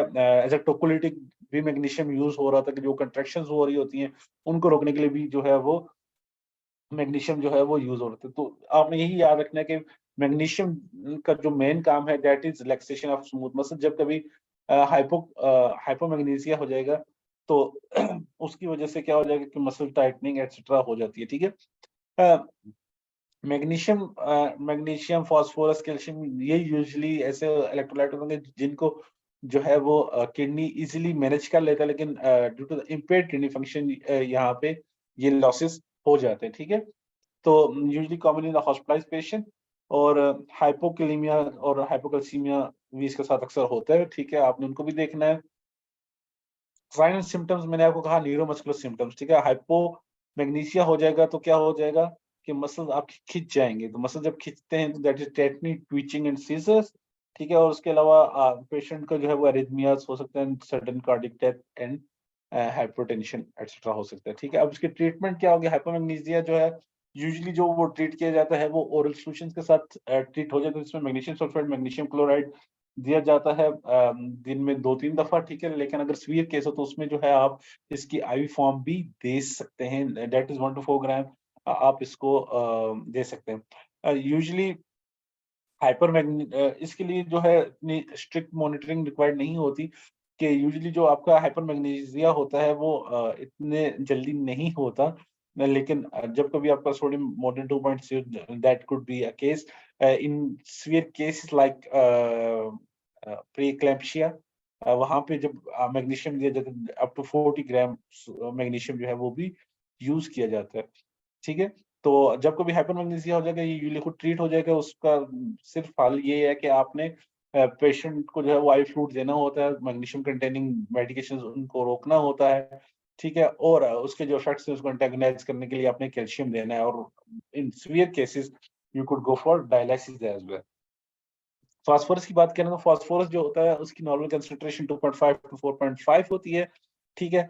अ, ये भी मैंने आपको कहा कि जो हमारे किडनी जो होते हैं वो इसको मेंटेन कर रहे होते हैं, लेकिन जब कभी किडनी फंक्शन नहीं होगा तब आपको हाइपोफॉस्फेटेमिया भी हो सकता है। तो हाइपोफॉस्फेटेमिया के लिए सॉरी हाइपरफॉस्फेटेमिया हो सकता है, और हाइपोफॉस्फेटेमिया भी कहीं पे लॉस हो तो हाइपोफॉस्फेटेमिया की ट्रीटमेंट के लिए आपको ओरल फास्फोरस जो प्रोडक्ट्स यूजुअली अवेलेबल होती हैं, उसके अलावा अगर सीवियर किस्म का हाइपोफॉस्फेटेमिया हो तो in that case you would go for potassium phosphate IV injection. लेकिन कभी कभी ऐसा भी होता है कि फॉस्फेट जो होता है वो तो कम होता है लेकिन पोटाशियम ज्यादा होता है, इन दैट केस आपने सोडियम फॉस्फेट को भी आप यूज कर सकते हैं। सोडियम फॉस्फेट का आप आईवी भी यूज कर सकते हैं और उसका ओरल भी यूज कर सकते हैं। यूजुअली ये जो एनिमास होते हैं that could serve as an alternate option for sodium phosphate as well. So इसकी जो ट्रीटमेंट होती है इसकी जो डोज होती है दैट इज 0.08 मिलीमोल पर केजी अप टू 0.32 मिलीमोल पर केजी। इसकी यूजुअली 30 to 40 ml जो 40 millimole would be enough for a patient. लेकिन इसके लिए एक ख्याल रखिएगा कि केसीएल का जो इन्फ्यूजन रेट होता है दैट इज 10 MEQ पर आर, लेकिन पोटाशियम फॉस्फेट सोडियम फॉस्फेट इसको जो है 7.5 मिलीमोल पर आर के रेट से इंक्रीज नहीं करना होता, ठीक है। हाइपरफॉस्फेटेमिया हाइपरफॉस्फेटेमिया के लिए आपने ये देखना है कि इसकी ट्रीटमेंट के लिए आपने सबसे पहला काम ये करना है कि फॉस्फेट की रिस्ट्रिक्शन करना लाजमी होती है, ठीक है, कि जो भी आप खुराक दें उसमें फॉस्फेट्स कम से कम हो। मोर ओवर आपने क्या करना है कि फॉस्फेट बाइंडर्स कौन से होते हैं कि phosphate water, calcium acetate, calcium carbonate, sevelamer. मैंने कहा कि ये क्या करेंगे कि इसमें जो मौजूद कैल्शियम होता है ये काइंड ऑफ चिलेशन कर रहा होता है और फॉस्फेट की अब्जॉर्प्शन जो है वो नहीं होने देता। These drugs are usually taken with food, ठीक है, कि जो खुराक से जो फॉस्फेट होता है उसको अब्जॉर्ब नहीं होने देते। सेवोलिमर, अगर आपका पेशेंट जो है वो हाइपर कैल्सीमिया के साथ, in that case you would not go with calcium acetate और कैल्शियम कार्बोनेट, तो वहां पे फिर आप सेवोलिमर यूज करेंगे। These drugs are convertible 667 mg of calcium acetate is equal to 400 mg of सेवोलिमर। तो आप इनको इस तरीके से यूज कर सकते हैं। कैल्शियम की बात करें, calcium is very important ion, ठीक है। कैल्शियम जो होता है that is involve in muscle relax contraction, ठीक है। और आपने इसमें से देखना होता है कि अब मेरा पेशेंट जो है वो एसिम्प्टोमेटिक हाइपोकैल्सीमिया के साथ है, उसमें आप ओरल सप्लीमेंट्स भी दिए जाते हैं। हमारे यहाँ तो बहुत कॉमन है कि भाई कैल्शियम ले लो तो हड्डियां मजबूत होंगे। हाँ, हड्डियां तो मजबूत होती हैं, लेकिन there are some other symptoms as well. तो हाइपोकैल्सीमिया के लिए जो simple treatment that is the provision of calcium के लिए आप कैल्शियम ग्लूकोनेट भी दे सकते हैं एंड कैल्शियम क्लोराइड भी दे सकते हैं। कैल्शियम ग्लूकोनेट का फायदा ये होता है कि कैल्शियम ग्लूकोनेट में एलिमेंटल कैल्शियम कम होता है and that could be given by ivy push. जबकि कैल्शियम क्लोराइड जो होता है, कैल्शियम क्लोराइड जो होता है उसकी उसमें एलिमेंटल कैल्शियम 273 mg होता है, ठीक है। और उसको आप आईवी पुश के जरिए नहीं दे सकते, दैट टेक्स टाइम, ठीक है। उससे वेसिकेशन वगैरह हो सकती है।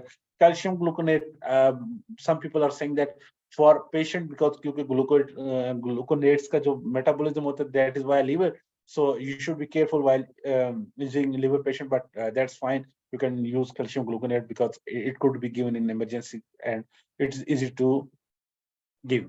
जब कभी हम बात करें हाइपर कैल्सीमिया की, तो हाइपर कैल्सीमिया के लिए जो यही है कि आपने आइसोटोनिक सलाइन से हाइड्रेशन वगैरह कर दें, कैल्सिटोनिन वगैरह दे दें। मोस्ट इंपॉर्टेंटली जो ड्रग्स जो यूज होती हैं, अगर हम बात करें आजकल जो सबसे इंपॉर्टेंट है दैट इज डेनोसोमैब। वो जो है रैंकली इनहिबिटर होता है, that's a drug that not available in Pakistan. लेकिन बिसफॉस्फोनेट लाइक जोलिड्रोनिक एसिड, पेमिड्रोनिक एसिड, दो ड्रग्स आर आल्सो यूज्ड। लेकिन ये उस वक्त यूज करनी चाहिए जब पेशेंट का जो कैल्शियम लेवल है that is more than 12। So this was all about electrolytes. So our next topic would be about enteral nutrition. So meanwhile 1-2 minute आप लोग पानी पी लें, मैं भी पानी पी लेता हूँ ताकि थोड़ा सा इजी हो जाए। किसी का क्वेश्चन है तो वो भी इस दौरान कर सकते हैं, लेकिन not more than 1 to 2 minutes.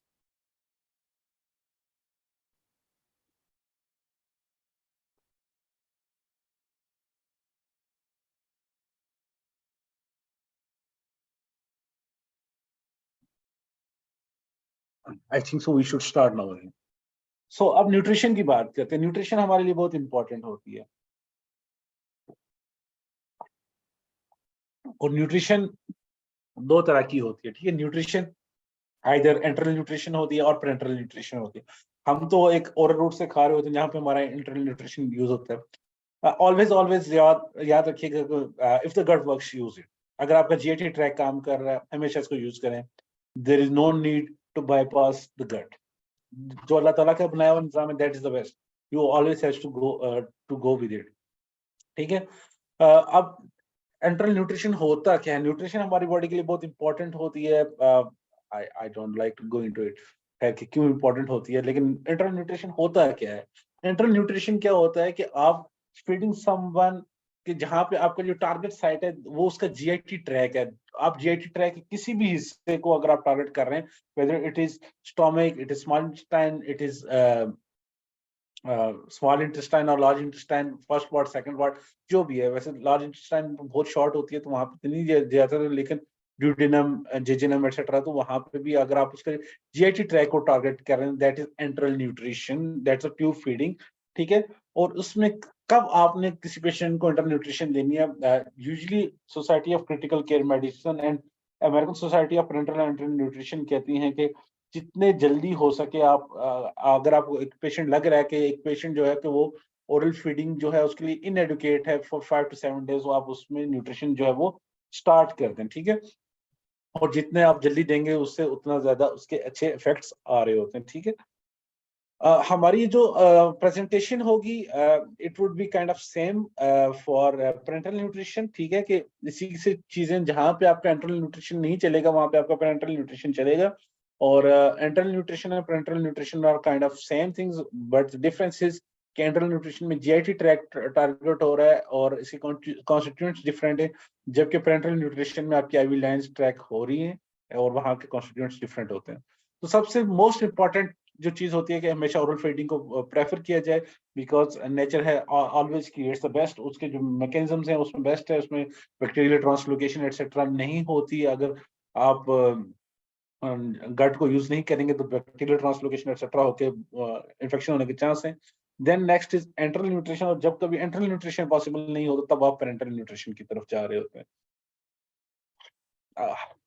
एक क्वेश्चन ये है कि आप सब लोगों ने सुबह क्या खाया, सुबह से अभी तक क्या खाया? कोई कहेगा मैंने चिकन खाया, कोई कहेगा मैंने अंडा खाया, पराठा खाया, लेकिन वट एवर आपने जो भी खाया, ठीक है, आपने जो भी खाया, that is just three things, either those are carbohydrates, either those are proteins और those are fats, just three things. तो जो हमारी खुराक के हिस्से होते हैं, दो तरह के हिस्से होते हैं, कुछ को हम कहते हैं मैक्रो न्यूट्रिएंट्स और कुछ को हम कहते हैं माइक्रो न्यूट्रिएंट्स। मैक्रो न्यूट्रिएंट्स वो न्यूट्रिएंट्स होते हैं जो कि हमें लार्ज अमाउंट में चाहिए होते हैं, लार्ज अमाउंट में हमें चाहिए होते हैं, मतलब ये वो चीजें जो हमें एनर्जी प्रोवाइड करते हैं, हमें ताकत प्रोवाइड करते हैं। माइक्रो न्यूट्रिएंट्स वो होते हैं जो हमें स्मॉल अमाउंट में चाहिए होते हैं, और usually they will be serve as cofactors etcetera. Macronutrients मैंने कहा कि या तो कार्बोहाइड्रेट्स, प्रोटीन या फैट्स, आपने जो मर्जी खाया हो, यही तीन चीजों पे ही मुश्तमिल होगा, ठीक है। माइक्रोन्यूट्रिएंट्स आपके पास इलेक्ट्रोलाइट्स, मल्टीविटामिन, मिनरल्स, यूजुअली आपकी जो खुराक होती है that is 40 to 80% of carbohydrates, 50 to 30% proteins and 15 to 30% of fats. So these are the components of nutrition. Enteral nutrition की कंट्रा इंडिकेशन कब है? एंटरल न्यूट्रिशन आपने कब नहीं दे सकते? वो केसेस जहां पे आपका जीआई ट्रैक काम ना कर रहा हो, और वो कौन सी केसेस हो सकते हैं कि इंटेस्टाइन बिल्कुल ब्लॉक है, कहीं पे फिस्टुला इतना ज्यादा है कि वहां पे 500 ml से ज्यादा का आउटपुट है, ठीक है, तो वहां पे आपने जैसे एक्सट्रीमली शॉर्ट बॉल है कि बॉल की रिसेक्शन हुई है, ठीक है, और ट्रांजिट टाइम इतना ज्यादा कम है कि न्यूट्रिएंट्स अब्सॉर्ब, ट्रांजिट टाइम ये है कि जो स्मॉल इंटेस्टाइन में जितनी देर खुराक रहेगी उतना उसका टाइम मिलेगा ब्लड फ्लोज में उसके न्यूट्रिएंट्स पिकअप हो सकते हैं। लेकिन जब एक्सट्रीमली शॉर्ट बॉल सिंड्रोम होगी तब आप देंगे, लेकिन अगर शॉर्ट बॉल सिंड्रोम है तब भी आप इंटरल न्यूट्रिशन दे सकते हैं with specific changes. Severe diarrhoea और वोमिटिंग सीवियर, ठीक है, paralytic ileus, haemodynamic instability, this you must consider it while working in the critical care, because जब कभी एक पेशेंट जिसको मोर देन 20-30 एमबीक्यूज नॉरएपिनेफ्रिन या जो 2 to 3 एनोट्रोपिक सपोर्ट पे चल रहा होता है, तो वहां पे जो है जीआई ट्रैक में ब्लड फ्लो कम होता है। जब जीआई ट्रैक में ब्लड फ्लो कम होता है तो वहां पे अब्जॉर्प्शन ऑफ न्यूट्रिएंट्स कम हो जाती है, ठीक है। एक और चीज ये कि एब्सेंस ऑफ बॉल साउंड जो है is not a contraindication, so you can use enteral nutrition. Enteral nutrition administration के ये तीन चार जगह हैं कि आप दे सकते हैं। मैंने कहा कि टारगेट आपका क्या होना चाहिए? GI tract. So there could be nasogastric tube, there could be orogastric tube. Nasogastric tube के नाक से लेके स्टोमक तक, ओरोगैस्ट्रिक मुंह से डालेंगे अगर कोई ट्यूब, और वो स्टोमक तक। जो ओरोगैस्ट्रिक ट्यूब्स होती हैं usually these are large tubes, nasogastric tubes are small tubes. Orogastric की वजह से जो है बंदे को बहुत उलझन वगैरह होती है और वो उसको खा लेते हैं, तो उससे बचना होता है। उसके अलावा गैस्ट्रोस्टोमी ट्यूब भी ऐसा होता है कि आप फ्रॉम द बॉडी कैविटी आप एक स्पेस क्रिएट करके डायरेक्ट स्टोमक को टारगेट कर लेते हैं। उसके अलावा ऐसा भी होता है कि लेट्स अगर आपके स्टोमक में कोई अल्सर एटसेट्रा कुछ ऐसा है जो कि आप वहां पे फूड नहीं दे सकते, तो फिर आप पोस्ट पाइलोरिक फीडिंग करते हैं। पोस्ट पाइलोरिक फीडिंग में आप ये कि ड्यूडिनम को, जिजिनम को आप उनको टारगेट करें, तो दैट कुड भी, अगर वो नाक से जिजिनम में जा रही थी नेजोजिजिनल ट्यूब, अगर नाक से ड्यूडिनम में जा रही थी nasoduodenal tube, jejunostomy tube like gastrostomy tube इसका यूज होती है, ठीक है। So these are different ways of administering enteral nutrition. Internal nutrition delivery के जो मैकेनिज्म्स होते हैं इसमें दो तरह के होते हैं, open system and close system. Open system में ये होता है कि जैसे ये एक ब्लू में वो जो ग्लव्स से एक डाला जा रहा है एक कप में, that's a open system. Close system में ये होता है कि जैसे आईवी फ्लूइड्स लगाए जाते हैं, तो वहां पे आईवी फ्लूइड टाइप जो है वो बैग्स होते हैं न्यूट्रिशन के, और उनको ग्रेविमेट्रिक पंप्स के साथ चलाया जाता है। लेकिन उसमें ये है कि चांसेस ऑफ एरर होने के चांसेस होते हैं, लेकिन ये है कि उसमें चांसेस ऑफ इन्फेक्शन जो होता है या स्टेरिलिटी जो बेटर होती है, लेकिन इट इज यूजली एंटरल न्यूट्रिशन, तो वहाँ पे इन्फेक्शन इतना ज्यादा डैमेजिंग नहीं होते। फीडिंग के मुख्य तरीकाकार होते हैं। एक होता है कंटिन्यूस फीडिंग, के आप सुबह से शाम लगातार 5 ml पर आवर पे जो इसको फीड देते रहो, या 4 ml पर आवर पे फीड देते रहो। एक है साइक्लिक फीडिंग। साइक्लिक फीडिंग ये होती है कि 4 घंटे इसको फीड दी और उसके बाद उसको 2 घंटे रेस्ट दिया, फिर 4 घंटे दी, फिर 2 घंटे रेस्ट दिया। उससे क्या हो जाता है कि जो है वो जीआईटी ट्रैक को थोड़ा सा रेस्ट का टाइम मिल जाता है, और अगर कोई मूवमेंट एक्सेट्रा होती है तो वो भी इसके जरिए हो जाती है साइक्लिक फीडिंग के जरिए। उसके बाद इंटरमीडिएट बोलस फीडिंग, जो कि मोस्ट कॉमनली यूज होती है कि 5 से 10 मिनट में जो है आप सारी फीड दे दो। सॉरी, मैं इन स्लाइड्स को आगे कर रहा हूँ, आप इनको रीड करोगे तो आप इनको सीख जाओगे। एंट्रल न्यूट्रिशन फार्मूलाज कैसे डिफरेंट होते हैं, उनमें कोई कहेगा मेरी कैलोरी डेंसिटी ज्यादा है, कोई कहेगा इसकी ऑस्मोलैरिटी डिफरेंट है, delivery systems open and close, जैसे मैंने आपको कहा, फाइबर कंटेंट, कोई कहेगा जी मेरे में फाइबर ज्यादा है, ठीक है। So these are different types जिसकी बेस पे formula composition. Formula composition is important, that has to be discussed. Usually जो फार्मूलास होते हैं, sorry, these are some brands available in Pakistan. तो उसमें क्या होता है कि फार्मूला की जो टाइप्स होती हैं, polymeric, peptide based and modular, ठीक है। पॉलीमेरिक फार्मूला क्या होता है, खुराक को आपने ग्राइंड करके किसी को दे दिया जिसमें तमाम तरह की चीजें हैं, ठीक है। उसमें कार्बोहाइड्रेट्स भी है, उसमें फैट्स भी है, उसमें प्रोटीन्स भी है, और उसमें जो न्यूट्रिएंट्स हैं वो अपने डिफरेंट फॉर्म में, एक पॉलीमर्स की फॉर्म में, ठीक है, कि मतलब यूनिट फॉर्म में नहीं है, ठीक है। तो वो पॉलीमेरिक फार्मूला, यूजुअली जो फार्मूलाज होते हैं those are polymeric formula. Peptide based formulas वो होते हैं, या एलिमेंटल फार्मूलाज, कि उसमें अगर कोई प्रोटीन है तो वो शायद ऐसे डिवाइड होके प्रोटीन होगा, ग्लाइसिन होगा, टायरामीन एक्सेट्रा, वो डिवाइडेड होगा। These are the digested foods. मैंने कहा था कि जब कभी शॉर्ट बाउल सिंड्रोम होगा तो वहां पे आप जो है वो फूड यूज कर सकते हैं। वो पेशेंट जहाँ पे शॉर्ट बाउल सिंड्रोम हो, जहाँ पे ट्रांजिट टाइम डिक्रीज हो, तो वहां पे आप पेप्टाइड बेस्ड या एलिमेंटल फार्मूलाज यूज कर सकते हैं। लेट्स सपोज पेप्टामेन एक ब्रांड है, ठीक है। मॉड्यूलर फार्मूलाज वो होते हैं कि ये ऐसा फार्मूला होता है जिसमें सिर्फ एक ही तरह का कॉन्स्टिट्यूएंट हो, या इसमें कार्बोहाइड्रेट है, या इसमें फैट्स है, या इसमें प्रोटीन है, ठीक है। तो ये इसलिए यूज होते हैं कि जब कभी आपने किसी को energy provide, sorry, elect formula को चेंज करना हो। कैलोरिक डेंसिटी की बेस पे भी आपके फार्मूला डिफर करते हैं, कहीं पे कह रहे हैं 1 किलो कैलोरीज, कहीं पे 1.5, कहीं पे 2 किलो कैलोरीज। तो कैलोरिक डेंसिटी की वजह से क्या होता है कि आपका जो फ्लूइड होता है, कहीं पे आपने फ्लूइड रिस्ट्रिक्टेड देना होगा तो वहां पे आप हाई कैलोरिक डेंस वगैरह देंगे, ठीक है। उसके अलावा बाद जगहों पे वो कहते हैं high carbohydrate, high fats, high proteins, low sodium, ये these are different kind of formulas जो कि यूज होते हैं। सबसे पहली जो चीज ये है कि आपने कितनी एनर्जीज देनी, तो हमेशा याद रखिएगा कि डिफरेंट तरह के फार्मूलाज हैं। Indirect calorimetry is the best method, लेकिन अगर वो यूजुअली किया नहीं जा सकता, तो जो एस्पेन 2016 की गाइडलाइन है कि आप पेशेंट को भी 25 से 30 किलो कैलोरीज पर केजी पर डे रिक्वायर्ड दे, तो उसकी एनर्जी पूरी हो जाती है। फॉर एग्जांपल 80 केजी का पेशेंट है तो उसको 2000 किलो कैलोरीज आपने देनी है, ठीक है। These are guidelines by different societies. Protein usually 1 to 2 gram per KG per day अपने प्रोटीन पेशेंट को देना होता है। प्रीवियसली इट वाज सजेस्टेड कि जो पेशेंट विद डायलिसिस होते हैं वहां पे आपने कम प्रोटीन देना है, लेकिन अब ऐसी कोई लिमिटेशन नहीं है, आप हाई प्रोटीन आप दे सकते हैं। इवन फॉर सीवियर स्ट्रेस अब तो 3.5 ग्राम पर केजी पर डे की भी रिकमेंडेशन है, आप प्रोटीन उसको दे सकते हैं।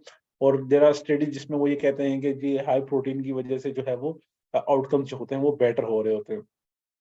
किडनी डिसफंक्शन में भी जो है अब आप 1.1 ग्राम per KG per day they सकते हैं। जहाँ पे CRRT वगैरह हो तो वहां से 1.2 से 1.5 ग्राम per KG per day they सकते हैं। आपको याद रखना चाहिए कि जब कभी आप प्रोटीन्स देते हैं तो प्रोटीन्स में जो है वो 1 ग्राम जो है 4 किलो कैलोरीज दे रहा होता है, ठीक है, प्रोटीनिशियस कैलोरीज। तो उसके अलावा न्यूट्रिशन फॉर्मूले का तरीकाकार ये होता है कि सबसे पहले आपने देखना होता है कि एनर्जी कितनी होती है, फिर आपने देखना है उसको प्रोटीन कितना रिक्वायर्ड होता है, फिर आपने देखना कि जो मैंने प्रोटीन दिया उससे कितनी कैलोरीज आई हैं, तो उन कैलोरीज को टोटल कैलोरीज से माइनस करके उसको आधे को कार्बोहाइड्रेट से देना है और आधे को फैट्स के जरिए देना है, ठीक है। फॉर एग्जांपल अगर आपका पेशेंट को 25 से 35 किलो कैलोरीज चाहिए होंगी, तो प्रोटीन 1.2 से 2 ग्राम पर केजी देना है, फिर जो रिमेनिंग कैलोरीज होंगी वो आप कार्बोहाइड्रेट एंड फैट से देते हैं। मेरा 60 केजी का पेशेंट था, 25 किलो कैलोरीज से मैंने किया तो 1500 किलो कैलोरीज उसको रिक्वायर्ड थी, ठीक है। तो मैंने उसको, अगर मैंने कहा कि 1.5 ग्राम से अगर मैं इसको फैट दूंगा तो 90 ग्राम उसके लिए मुझे प्रोटीन चाहिए होगा, so it makes 360 kilo calories, ठीक है। तो 1500 में से 360 अगर उसको प्रोटीन के जरिए मिल जाएंगे तो उसके पास रिमेनिंग कितने रह जाएंगे, 1140। I will try to cover it in next 10 minutes इंशाल्लाह। 1140 किलो कैलोरीज, और 1140 किलो कैलोरीज को फिर आपने या तो कार्बोहाइड्रेट्स और फैट्स में जब आपने डिवाइड किया तो आपको इतनी रिक्वायरमेंट होगी। फिर आप उसमें से आपने देखना है कि कितना फैट्स एंड कितना कार्बोहाइड्रेट्स यूज होगा। These are different kind of formulas that are available.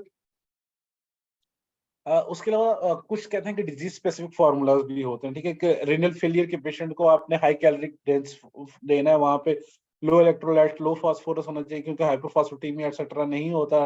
Respiratory failure में वो कहते हैं कि जी मोर फैट्स दे, कार्बोहाइड्रेट्स कम दे, कि जी कार्बोहाइड्रेट की वजह से जो है वो CO2 की रिटेंशन होती है।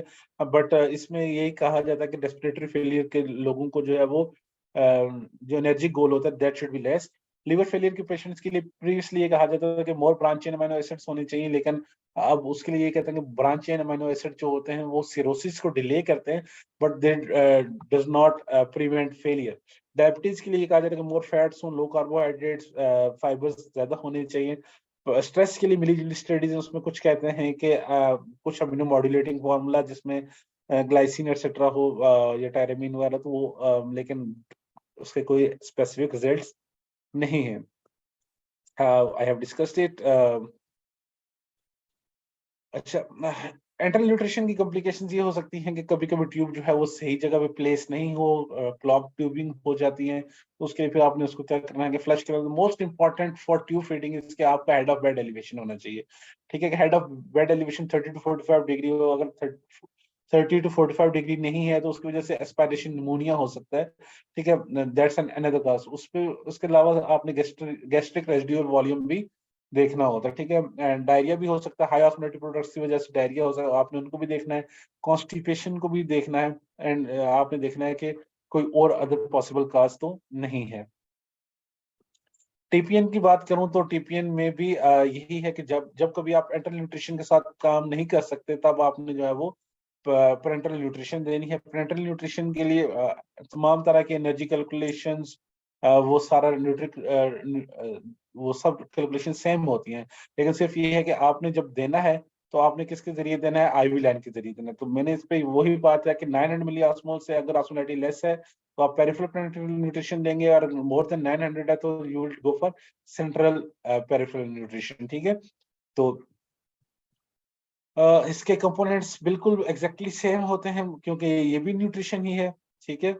और पेरिफेरल न्यूट्रिशन जब आप देते हैं तो उसमें आपने ऑस्मोलैरिटी कम रखनी है, तो इसमें ये है कि एनर्जी रिक्वायरमेंट तो पूरी नहीं होती, लेकिन उसमें ये होता है कि आप पेशेंट को कुछ ना कुछ प्रोवाइड कर रहे होते हैं, उसमें यूजली आप प्रोटीन जो होते हैं वो प्रोवाइड कर रहे होते हैं, ठीक है। और ये उस वक्त केस में होता है जब आपको ये होता है कि आप एक्सपेक्ट कर रहे होते हैं कि इसको जो न्यूट्रिशन विद इन 2 वीक्स ही और शी वुड बी फाइन, ठीक है। इसमें डेक्सट्रोल की concentration should be less than 10%, amino acid की कंसंट्रेशन शुड बी 2.5 to 4%, और concentration of calcium should be less than 5 mEq पर लीटर, और पोटेशियम 4 to 60 mEq पर लीटर से ज्यादा नहीं होना चाहिए। इस वजह से ही उसकी ऑस्मोलैरिटी लेस देन 900 मिली ऑस्मोल होगी और आप पेरिफेरली दे सकते हैं। जैसे हमने कहा था कि हमने एंटरल न्यूट्रिशन का तो ऐसे ही यही है कि एनर्जी रिक्वायरमेंट सबसे पहले, फिर फ्लूइड रिक्वायरमेंट, फिर आपने प्रोटीन रिक्वायरमेंट, फिर नॉन प्रोटीनियस कैलोरीज को जो है वो आपने डिवाइड करना है कार्बोहाइड्रेट्स एंड फैट्स पे।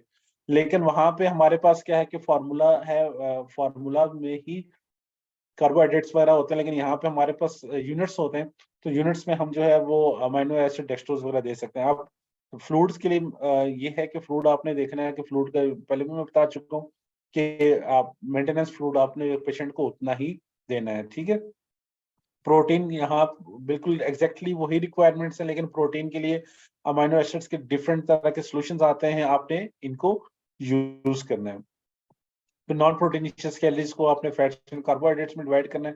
कार्बोहाइड्रेट्स यूजुअली जो है वो डेक्सट्रोज के जरिए दिया जाए, डेक्सट्रोज की डिफरेंट कंसंट्रेशंस आ रही होती हैं, और उसमें से पाकिस्तान में 25% इज द मैक्सिमम, ठीक है। 1 ग्राम ऑफ डेक्सट्रोज जो होता है वो 3.4 किलो कैलोरीज दे रहा होता है, और एक और चीज जो है कि जब कभी आप डेक्सट्रोज दे रहे होते हैं, यू मस्ट बी केयरफुल कि आपका ग्लूकोज इन्फ्यूजन रेट जो है that should not be more than 4 to 6 mg per kg per minute, और usually it is 152 grams per day glucose infusion rate आपने देखना। फैट्स आर इम्पोर्टेंट, ये high calorie dense होते हैं, ठीक है, एसेंशियल फैटी एसिड्स रिक्वायर्ड होते हैं, वंस और ट्वाइस इन वीक भी अगर आप दे दें तो आपकी जो है वो एसेंशियल फैटी एसिड्स की रिक्वायरमेंट जो है ये पूरी हो जाती है। अभी जो न्यू फैट्स हैं that is SMOF lipid, that is soybean, MCT oil, olive oil and fish lipid oil.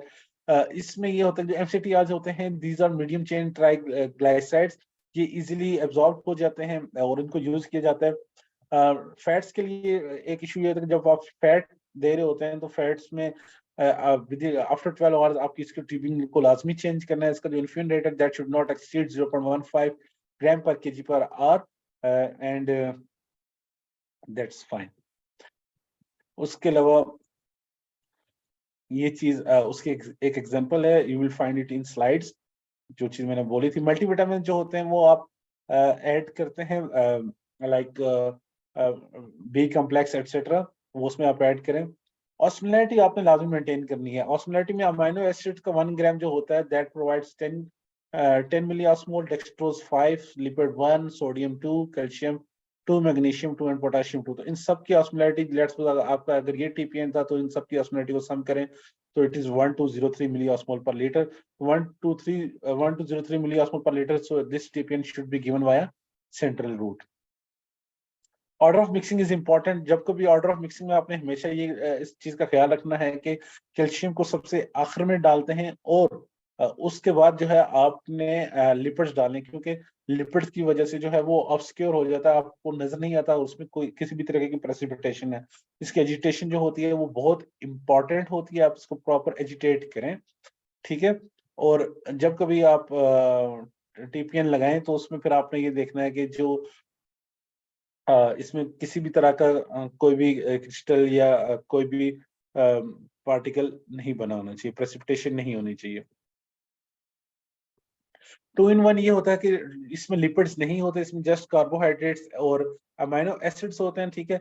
और इसमें यह है कि आप लिपिड जो है वो एक्स्ट्रा अलग भी दे सकते हैं, ठीक है। लेकिन मैंने वही कहा कि इस लिपिड जब आप अलग से देंगे तो आप इसकी ट्यूबिंग को चेंज करेंगे, ठीक है।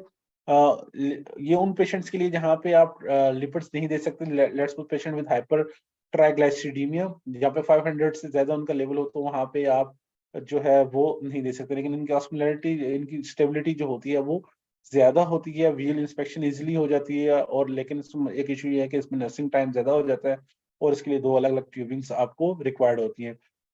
जो आपके in any case lipid should not be used for more than 24 hours, जबकि गाइडलाइन ये कहती है कि आप 12 आवर्स पे भी उसको चेंज कर दें फॉर लिपिड्स ट्यूबिंग को, ठीक है। 3 in 1 एक मिक्सचर होता है जिसमें लिपिड्स, फैट्स, कार्बोहाइड्रेट सबका मिक्सिंग होता है। इसको एडमिनिस्टर करने से पहले इन सब चीजों को मिक्स किया जाता है। अनफॉर्चुनेटली अभी 2 in 1 और 3 in 1 टीपीएन हमारे पास अवेलेबल नहीं है पाकिस्तान में, और ये अब खुद ही बनाए जाते हैं। इनकी जो कंपोजिशन होती है वो मोर स्टेबल होती है, इसमें बफर जो है वो बन रहा होता है, ठीक है। और इसमें जो है वो जब आप इसके साथ यूज करें तो इसकी जो यूज टाइम होता है that could be up to 48 hours, ठीक है। इसमें डिफरेंट पोर्ट्स होती हैं जिसके जरिए जो है आप एडिटिव्स इनके इसमें ऐड कर सकते हैं। स्टोरेज आपने इनको यही करना है कि आपने इनको रेफ्रिजरेट करना है, और जब कभी आपने इनको यूज करना है तो इनको पहले वार्म जरूरी करना है। टीपीएन में यूजुअली क्योंकि मिक्सचर होता है तो ड्रग्स वगैरह नहीं ऐड करनी चाहिए, और स्पेशली वो ड्रग जो कि प्रेसिपिटेशन एटसेट्रा काज कर सकती हैं। Always check for the compatibility etcetera and please flush the lines as well. जो कुछ चीजें लेट्स सपोज अगर आपको डेक्सट्रोज एटसेट्रा ज्यादा है तो उसमें आप इंसुलिन जो है वो ऑलरेडी डाल लें उस टीपीएन बैग के अंदर। पेरेंटल न्यूट्रिशन की कॉम्प्लिकेशंस, आईवी लाइन हो रही है तो कैथेटर रिलेटेड इन्फेक्शंस, इंसर्शन के कॉम्प्लिकेशंस हैं, वेनस थ्रोम्बोफ्लेबिटिस है, फ्लूइड इम्बैलेंस कैन अकर। सबसे इंपॉर्टेंट जो होता है दैट इज रीफीडिंग सिंड्रोम, ठीक है, कि आप जो पेशेंट है वो उसको टॉलरेट नहीं कर रहा होता कि इतने अरसे तक एक पेशेंट ने कुछ भी नहीं खाया और उसको फौरन बाद आप उसको जो है वो जब इतनी न्यूट्रिशन देते हो तो उसको टॉलरेट नहीं कर पाता। मॉनिटरिंग आपने, क्योंकि जब आप टीपीएन वगैरह दे रहे होते हो तो इसमें डिफरेंट इलेक्ट्रोलाइट्स एक्सेट्रा होते हैं, तो आपने क्या करना होता है कि आपने इसको मॉनिटरिंग करनी है उन तमाम चीज़ों की जो कि इसके अंदर है। लेट्स सपोज आप फैट्स दे रहे हो तो ट्राइग्लिसराइड्स देखो, शुगर लेवल देखें, ठीक है, हेपेटिक फंक्शन एक्सेट्रा सब मॉनिटर करें। समरी के parenteral nutrition should only be used when GIT is not working, ठीक है। TPN is preferred nutrition supplement compared to peripheral nutrition, and always visual the product for any precipitation. And thank you, that's all. I'm sorry for my pace. Any questions? Thank you so much, sir, for being altruistic and for an amazing presentation. I must say it was definitely a treat for mine, and you really justified your designation as a professor. Now, coming to the audience, if you have any question, Dr. Rehan is here, you can ask. Either put your question in the chat box or you can unmute your mic.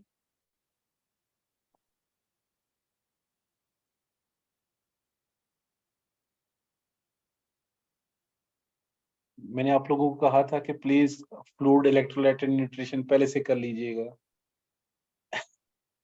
Sir, the first question is about the calculation of sodium deficit. Sodium deficit की जो calculation होती है वो ऐसे होता है कि आपका एक टारगेट है कि मेरा एक पेशेंट का अगर सोडियम 120 है, ठीक है, तो अगर मेरे पेशेंट का सोडियम 120 है तो मैंने कितना पहुंचाना है, 140 मेरा टारगेट है, ठीक है। तो 140 उसका टारगेट है, 140 माइनस 120, ठीक है।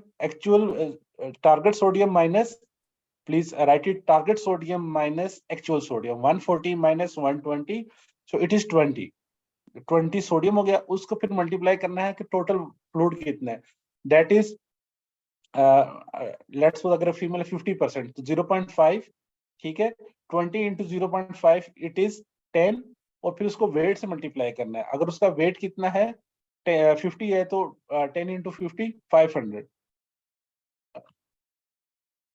यस लाइक दैट, ठीक है। तो आपने उस तरीके से करना है, लेकिन उस मोर ओवर आपने ये देखना है कि सोडियम जब आप इंक्रीज करेंगे तो that should not be more than 10, ठीक है। कि अगर मैं उसको 20 सोडियम डेफिसिट रिप्लेस करूंगा तो उसको 1 लीटर चाहिए, लेकिन मैं उसको 1 लीटर नहीं दे सकता क्योंकि उसको सेंट्रल पोर्टाइल डीमाइलिनेशन या ऑस्मोटिक डीमाइलिनेशन हो जाएगी।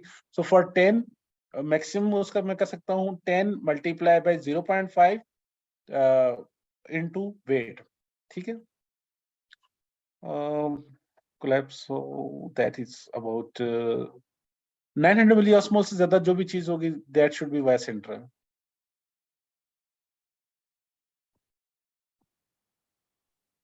I think no more questions. So it's all about today. Thank you so much everyone for joining. See you in the next class. Till then, Allah Hafiz. Okay, here is a question. Question है, any separate formula to calculate osmolarity of electrolyte in